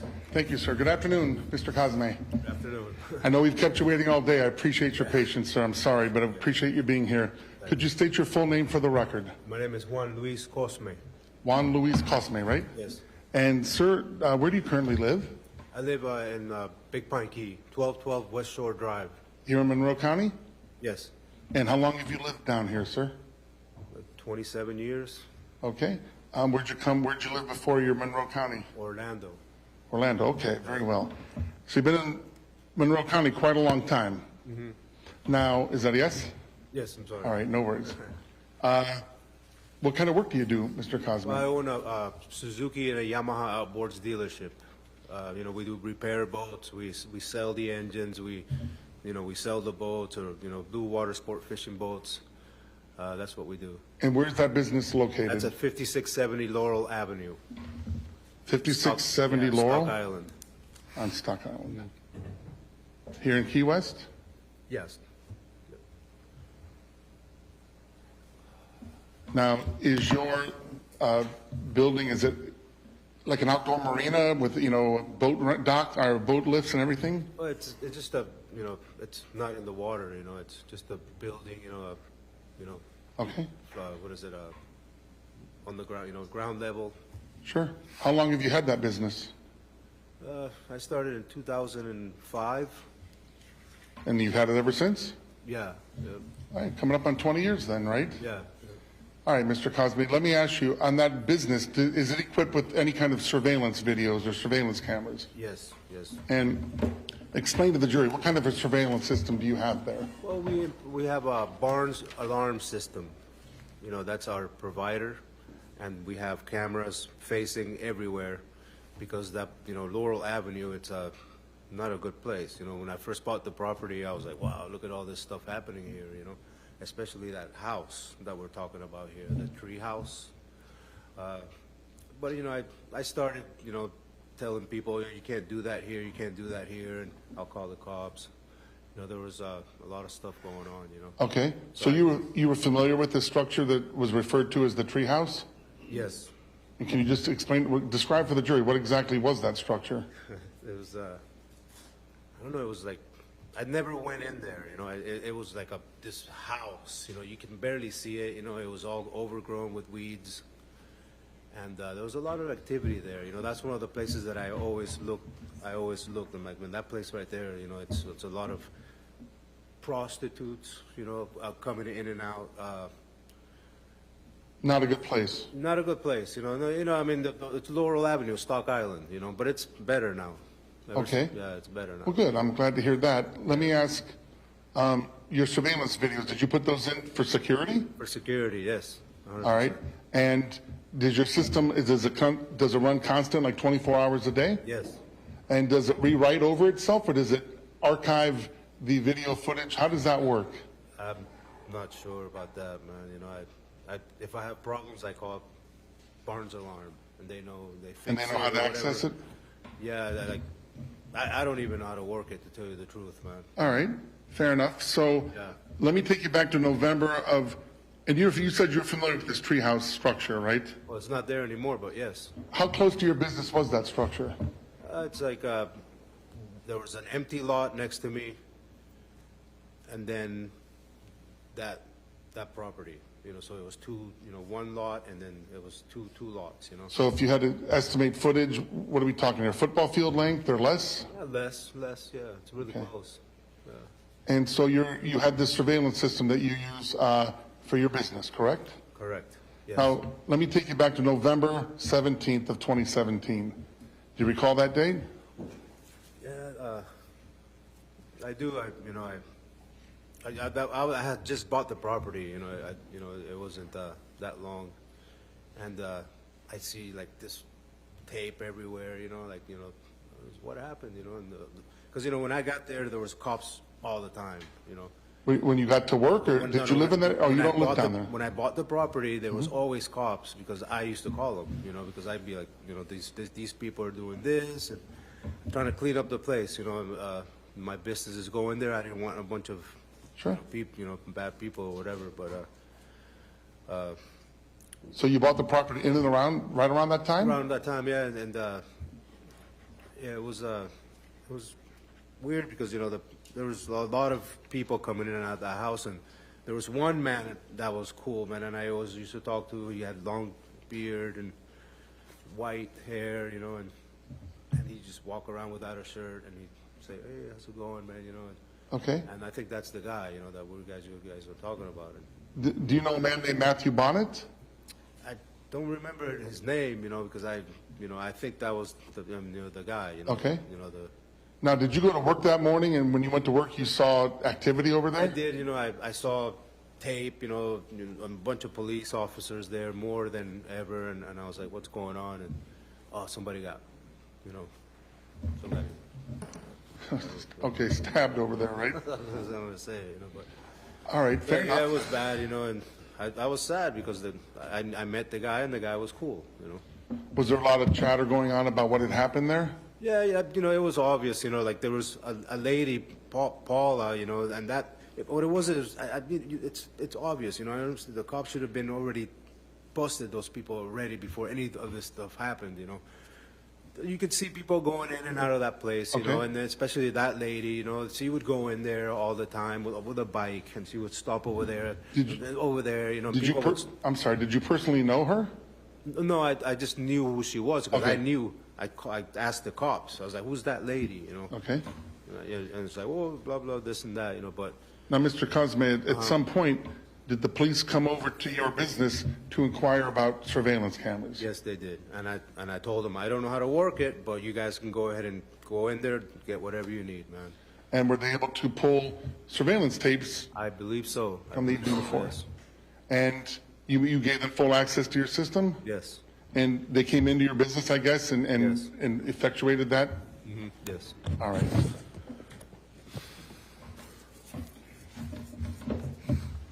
But you weren't there at the overnight hours when something happened, right? No. You caught this the next Close morning? at 5 o'clock, and that's it. Okay. Nothing further for you, sir. Thank you very much. Is that it? No, that's it for the direct examination. There might be some cross-examination. We'll let Mr. Tucker have that opportunity. Mr. Cosme, right? Yes, Cosme, Right. C-O-S-M-E. Okay, good. I just want to make sure I have your name right. Thank you. I remember seeing it on the video, but I didn't. I never knew if I pronounced it right. All right. So you say you have video surveillance on the entire operation, your entire operation, correct? Okay. And you knew Paula, right? You knew Paula, the chick on the bike, right? I didn't know her, I just know of her, I know, because I bought the property, and I was like, I want to know what's going on around my place of business, No, that makes sense. It makes complete sense. And so you were looking to just see, man, make sure that nobody's messing around with the boats, nobody's messing around with the outboards. I mean, That's right. They love outboards. I know this. Okay, so yeah, you put these security cameras up. Have you ever seen me over by there? Who? Me, over by your shop or over by the Treehouse. I see a lot of people, man, and you look familiar to me, I did live on Stock Island. Yeah, they look familiar to me, and maybe not, I don't know. It was a long time ago. It was a long time ago. So. No, and I get what you're kind of saying. Same thing with Paula. It's like, okay, you knew her, But with but Paula, you can tell her, man. yeah, but you knew her, but you All over the place. But I gotcha. All right, so but yeah, I look familiar to you at least, right? You kind of knew me from around, I guess, right? I'd say that if I saw you every day, it would be, you would be more familiar to me. Yeah. Like I saw Paula. Oh yeah, no, I get it. I get that. But okay, now, you gave the tapes over to the police. You gave them all the tapes, though, right? Or at least that you know of, because I know you don't have access to whatever they needed, and So they took it, not you giving it over. Yeah. Okay, just making sure, because I wanted to clarify, whether they were the ones who went in and got it, or whether you went and retrieved it for them. No, they did it, because I really don't know how to work this Okay, system. now, don't get me wrong, I'm bad with that kind of stuff sometimes too. Okay, all right, well, I think that's about all I have. I mean, Okay. go ahead and, thank you for your time, okay? You're welcome. All right. Any redirect examination? State? Redirect? Yes, Mr. Cosme, so I just want to clarify, the officers didn't take these tapes against your will, right? Against my will? Yeah.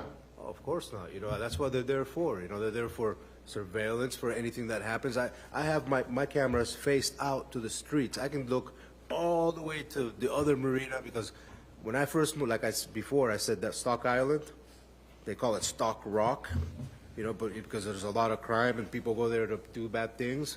It's changing, it's changing good, I love Stock Island, but, it's stuff like that happened, Sure. like I think that was like one of the last really bad things that happened. Fair enough. there. And you made those videos available Yes, willingly of to the course, police? that's what they're there for, All right, wonderful.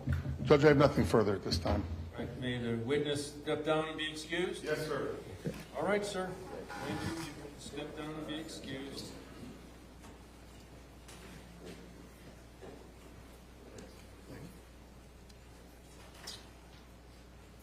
Next witness? David Fernandez.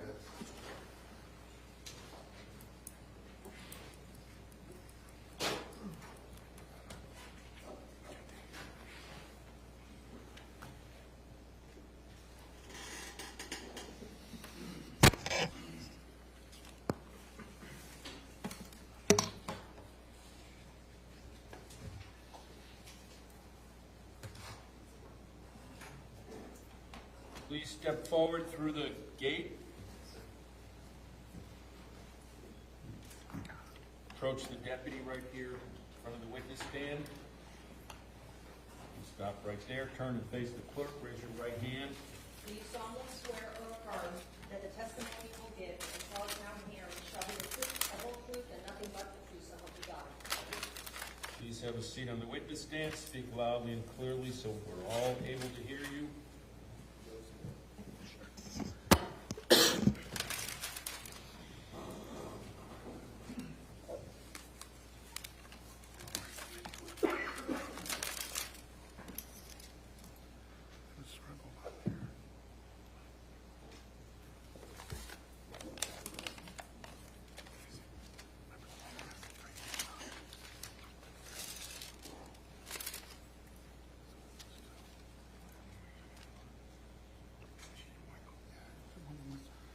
Judge, can we come sidebar real quick? Yes?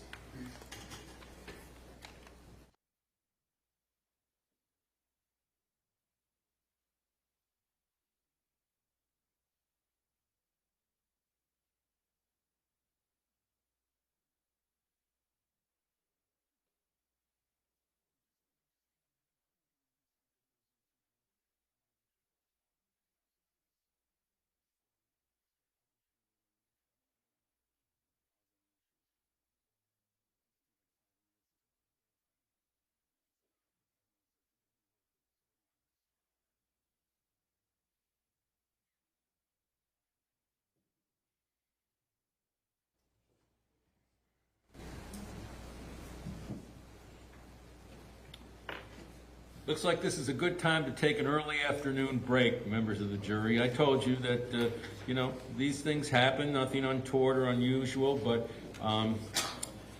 we're going to take a 15-minute break. You don't have to remain in the jury room. You now know the protocols for breaks, so we'll get going again right around 2:45. So see you back then. Follow the court's cautionary instructions.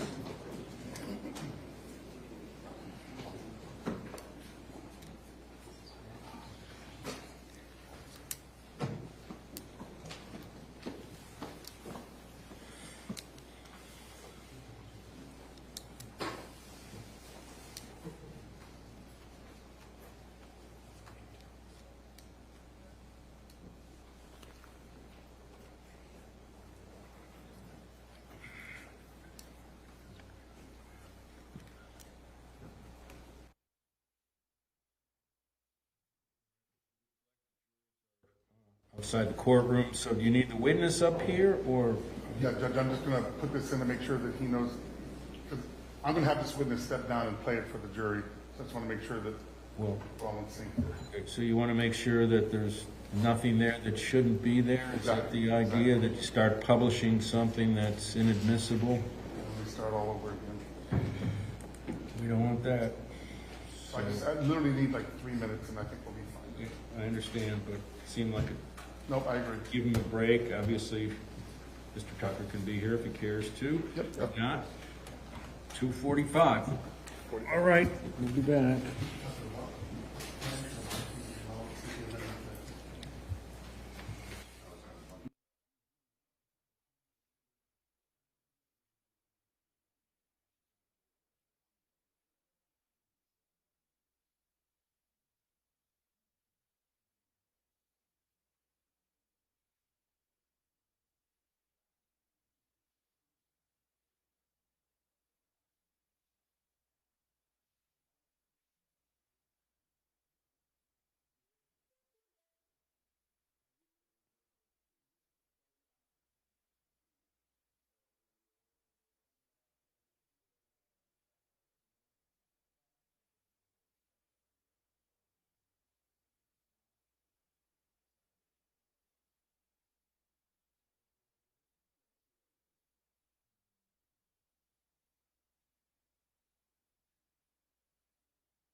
back.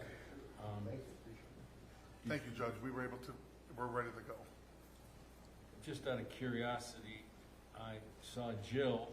I don't know if anybody touched base with her about what Mr. Tucker said, that the medical note was sent to Jill. She was in here. I don't know if anybody had a chance to check with her or not. Judge, she did say she got it and she was going to forward it, but I will find out. We'll have it for you tomorrow. I just came to mind as I saw her. So. Thank you, Your Honor. All right. So, let's bring in the jury.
Again, we thank you for your patience.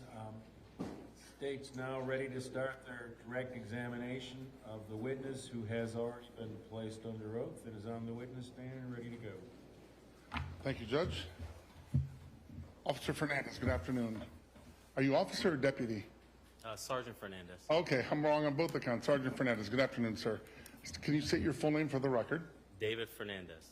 And Sergeant, how are you employed? With the Monroe County Sheriff's Office. And how long have you worked for them? Since October 28th of 2008. 2008? Yes. And your current title? Detective Sergeant. All right. Marathon. Very well. And are you stationed out of one location, or do you travel up and down the Keys? Right now I'm stationed out of Marathon, Florida. All right. All right, Sergeant. Well, thank you for being here today. I want to take you back. First of all, when did you become a detective sergeant? Approximately a year and a half ago. Okay, so before that, let's go back to 2017. What title did you have at that point in time? Detective Lower Keys. Detective Lower Keys, okay. And you were based, I guess that involves Key West? Stock Island area up to Big Pine, our lower sector. Okay. Our office is out of headquarters. All right, very well. And that's over on Stock Island, right? Yes. Okay, so Sergeant, let's talk about back in November 17th of 2017. Were you working for the sheriff at that point in time? Yes.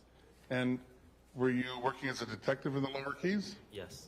And were you at some point called to assist in an investigation of an event that happened over on Stock Island? Yes.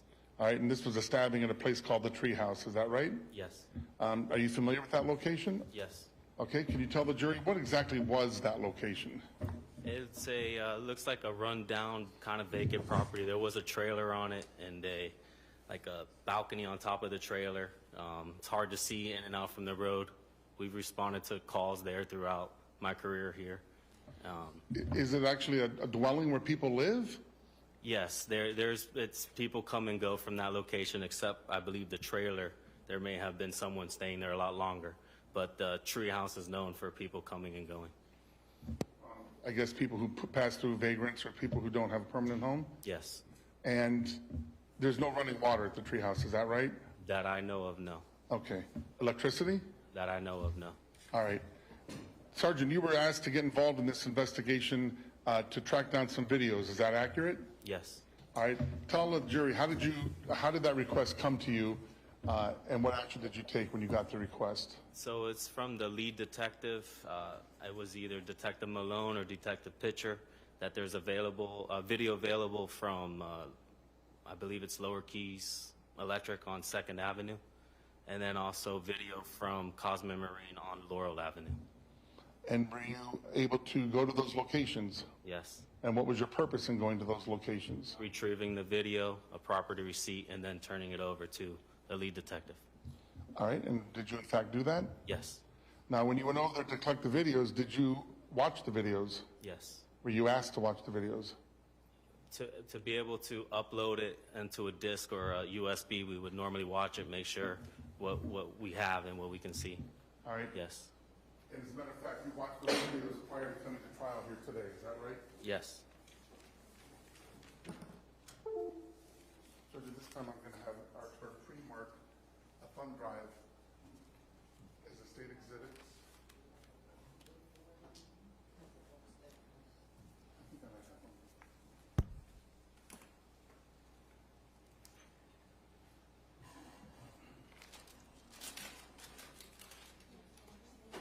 Joe, you need this. Yeah, I know, but she needs a sticker on it too.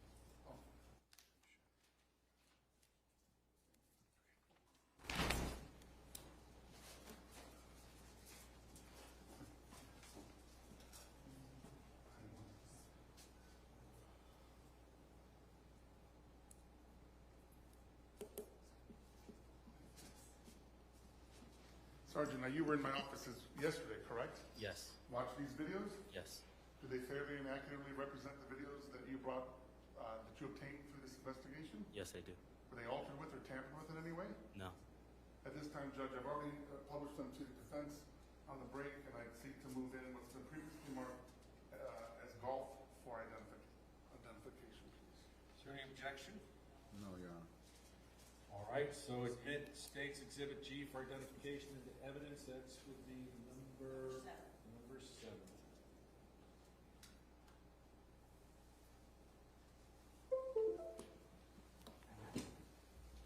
So I don't embarrass myself, Judge, I'm going to have my helper here. So you want to publish them now? Yes, sir, I'm sorry, I'd like to publish to the jury and have the detective, if you would, detective, step down and have you go ahead and bring them up for us, because I know you know this isn't better than I do. Okay. Do you mind if I turn over around there? Tucker, he can position himself, or we can position the screen so he's able to see and the jury's able to see, so. Is that better? You can pull up that chair there, or the bailiff can help you to pull. Well,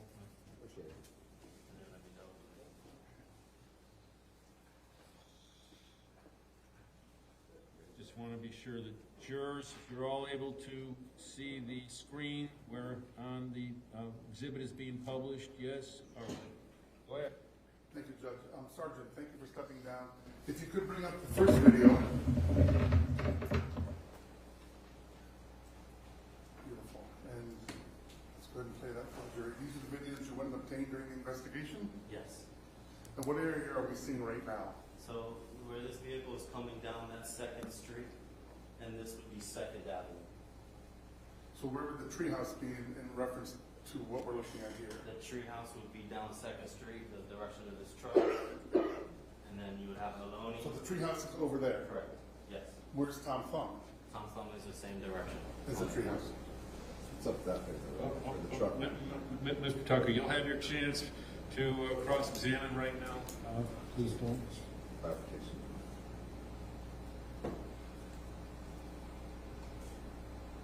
All right, Sergeant, if you could just rewind it 10 seconds so we can see what we just watched there. Can you tell the jury, what evidentiary value did you find from this video?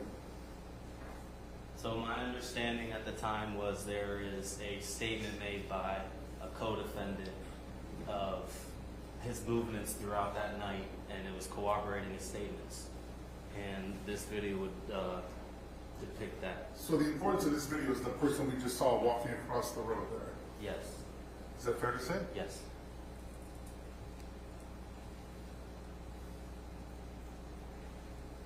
And the video goes on for, I think, almost 10 minutes. Do you recall if there's anything else on this video of an evidentiary value that that would be something that was germane to this investigation? No, I do not. Okay. Stop this one then. Oh, I'm sorry, before we do that, timestamp, what time is this video?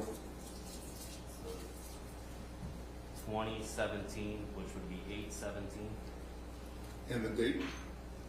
November 17th of 2017. Okay, so around, for those who are not familiar with military time, we're looking about 8:17 in the evening, right?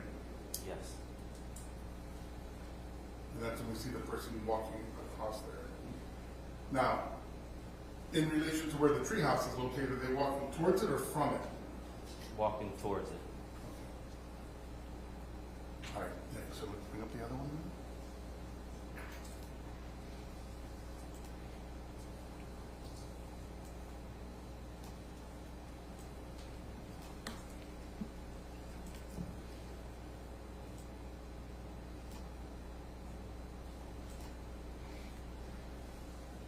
Okay, now where is this video taken? What perspective are we looking at here? So this is Laurel Avenue. With that building, what you see on the corner is CVS on Stock Island. And this business belongs to... You talking about this building here? Yes. So that's CVS, Correct. the one that's right on US 1? Yes. Okay. And I'm sorry, I interrupted you. What other perspective were you giving us? This is Cosman Marine, which is on the corner of Laurel Avenue and 2nd Street. Where would the treehouse be in relation to the vantage that we're looking at now? So the Treehouse would be just a couple properties down Laurel Avenue, right in this area. Down that way. Yes. You said a couple of properties? Yes. Can you estimate footage, or it's tough, right? So next door to that is a motorcycle repair shop, and then it's either right next to that or the following property. It's pretty close.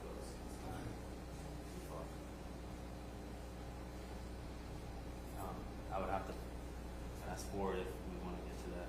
It's just like 20 Let's go do that. My next question was, so now, did anything of an evidentiary value reveal from this video during your investigation? Yes. And take us to the part that you're referring to. So the same thing, my understanding is there was a statement made by one of the co-defendants, and it was to corroborate his story. Can you show us where on the video we see anything of an evidentiary value?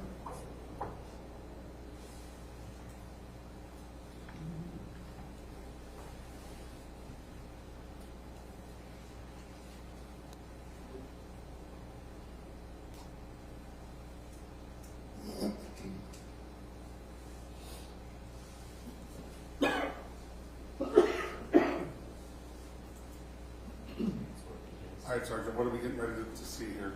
So there's a vehicle. Okay. So as you can see, there, if I rewind it a second, but the two headlights here, there's a vehicle that's going to come and approach in front of Cosmo Marine and then stop right in front of this vessel here. Okay, let's go ahead and play it.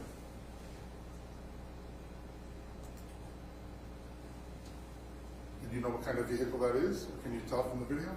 It looks like a truck to me. If I rewind.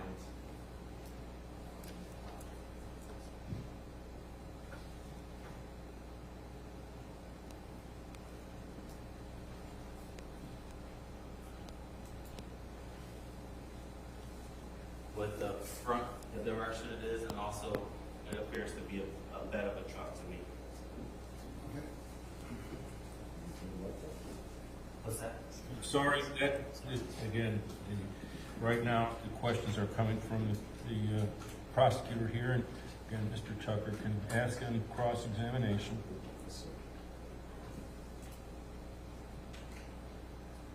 And that's where you can see a reflection here. Like movement or something of light and no light on that area right here where the mouse is pointing in this area. And if you keep watching, it continues. Okay.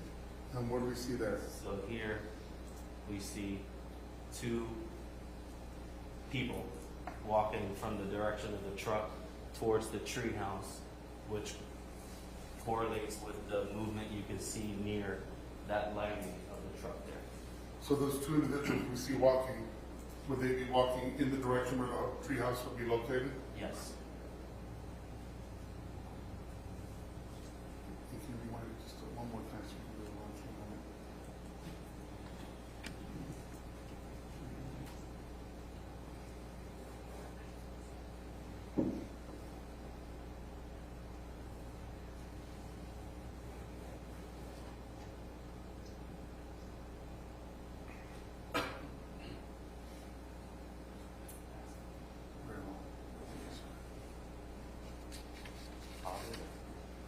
Well, was there anything, let me ask you, is there anything else of evidentiary value after what we just saw? I don't recall. The video looks like it's another maybe 10 minutes or so. I don't recall anything on this specific video, but. Very well. All right, we're good for now then. Yeah, you can leave out, that's fine.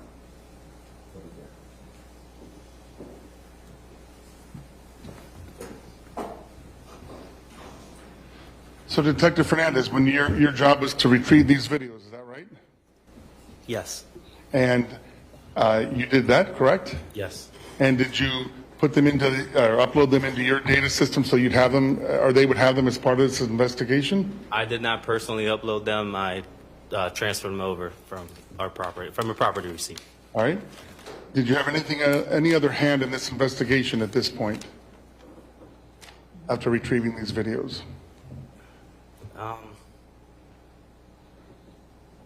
So I retrieved the videos. I did get information from a citizen that provided some information. I was in there. Okay. But for the video part, That's it then. All right. Sergeant, I have no further questions for you at this time. Thank you. Cross-examination? Detective Sergeant Fernandez, it's been a long time. How you been? Good. Thank you. You can position the podium as you, that's good for you. Okay, good. Actually, up here would be a little bit better for me, I'm probably sure. Right, I don't want it to fall over, though. All right. Now, this video here, right? Now, you see the two guys get out of the truck. That's true. Do you see anybody sitting, waiting in the truck? No. So you can't see that there's actually a driver in the truck, right? No, I cannot. Good. That's all I need from this video. Video previous, you said that the only thing that was evidentiary value was the guy walking up. That I recall, but my position was to retrieve the video. Okay, but you did watch it, right? Very little, as I did today. Do you remember at the time what the video was, what it was purported to be when you first got it? I remember watching just what we showed today in court. Yeah. You don't remember Captain Phelps calling it something else? No, Okay. no. Just checking. Okay, so if I remember correctly, that video has a little bit longer to go on the other one, and there is some other evidentiary value on there. But we'll go ahead and go. You, of course, are entitled to Go back and check it out? whatever you care to on this exhibit. It's in evidence. Would you like me to? Yeah, if you would.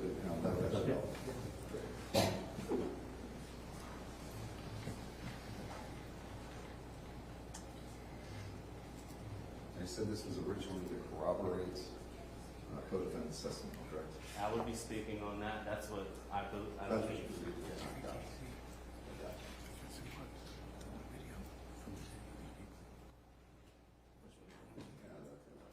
Judge, I think the podium's blocking a view for some of these jurors. Okay, so we'll try to position it in a way that's good for everyone. Are we back at the beginning again?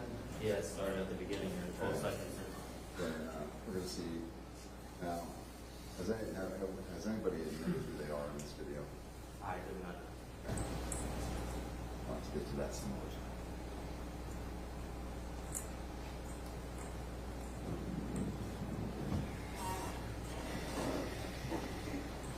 Okay, that's those guys walking up, right? Yes. Mr. Tucker, other jurors can't see. Oh, I'm so sorry. Please forgive me. One of us have seen this video probably 1,000 times. You can't more important to see. Okay, so he walks up. If I remember correctly, we can fast forward a little bit. Probably not too far. You want me to fast forward? Yeah, it's like when he's walking back. Do you know how much more of that? I really don't know offhand what the time stamp is, but I know it's not too far. I don't know how to fast forward. I can either skip. Yeah, just jump a little bit. Okay. Or you tell me when. A little bit, yeah, just a little bit at a time, man, just so we can get it going a little quicker. I just know it's not too long after he walks up.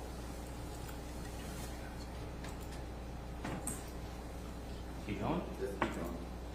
Okay, our court reporter here is asking me to ask you gentlemen to speak louder, please. Again, we don't have the benefit of the mic, so, all right. There we go, right here. Now, if I remember right, this is a better evidentiary value too, correct? If I remember, I'm sure you're pretty familiar with this video. It's a pretty big part of the investigation, if I remember correctly. If I remember correctly, that was identified as Roy Wilson. I do not know. All right. Well, went back up to the treehouse. That was what you were saying. That way is up to the treehouse, right? Correct. And that way is taxed, correct? Correct. And that's going towards where, the warehouse? Yes. Okay, good. All right, so that's pretty much the evidentiary value of that video. The one question we have always had, and I'd love to have, ask you since you're here and you collected it, is why didn't we get more video of this? I can't answer that. You were just told to go get it. Yes. You weren't told to get specific times or anything like that, No. right? All right. You were just what we always wanted to know. I figured I'd ask you why you were there. Okay. All right. Thank you. No further questions.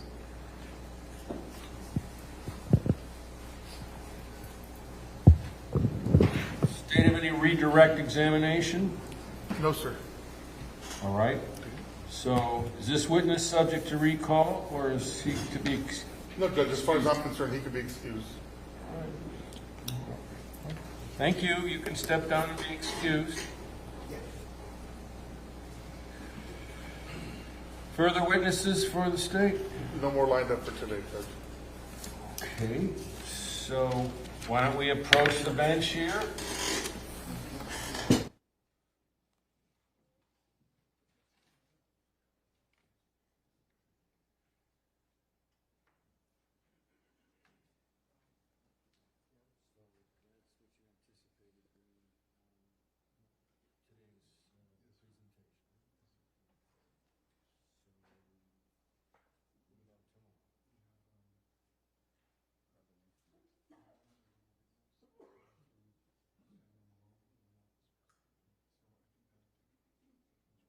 Oh, definitely will. And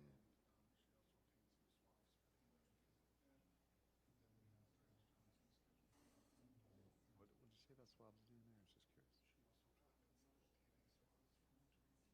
Oh, when she actually, okay, gotcha. Yeah, okay, gotcha. So we can call it a day as far as the trial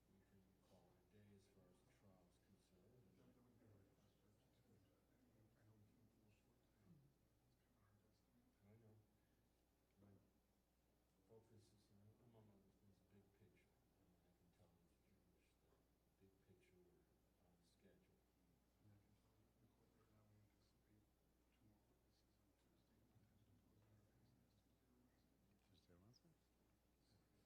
That's helpful to me too. So Mondays, there's no court on Monday, and it's a holiday. So as Mr. Tucker says, that's good for him to know, so he can have his presentation on it. I can assure the jurors that today we're on schedule. Yes, sir. Judge, on the collateral matter, I did receive verification of this Belmont is and I'd like to see that myself. I can forward you the email from this month if you'd like, or to judicial assistance. Yes, please. I appreciate that.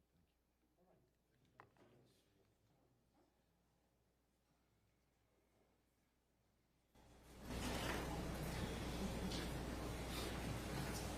All right. All right, members of the jury, we thank you so much for your attention and patience during the course of the day, but we're going to call it a day. I may have mentioned to you previously, and if I haven't, I'll mention it now, that trials are a function often of logistics, travel, timing, and the like. So the state anticipated that the witnesses that they had here today would fill the time. We've got, a while before 5, but there's no more witnesses lined up. So good news is we have a short day for you, and the good news also is that we're on schedule. I try to focus on many things, including what I call the big picture, and I want to be sure as the days unfold that we're not wasting time, which we're not, and that we're going to do our best to adhere to what I told you originally, and we're doing those things. So I would say tomorrow at 9:15 would be a good starting time. Enjoy the remainder of your day. Follow the court's cautionary instructions, and we'll be ready to proceed with further evidence in the state's case in chief. So if you'll be here at 9:15, I'll look forward to it. The notepads stay right there on the chair. The bailiff's going to collect them, secure them, and they'll be ready for your use tomorrow. Have a good evening.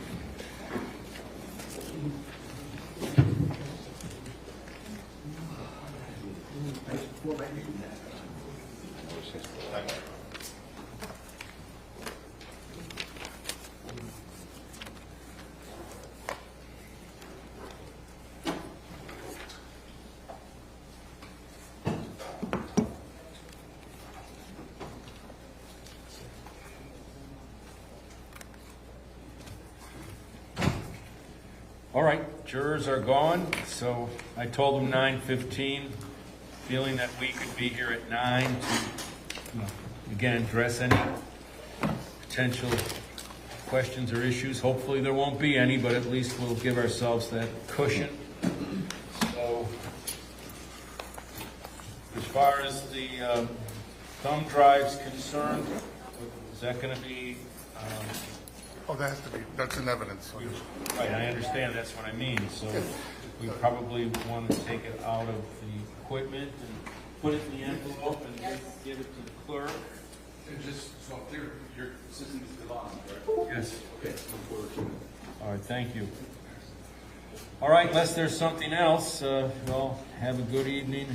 See you tomorrow at 9. Thank you. Okay. You got everything?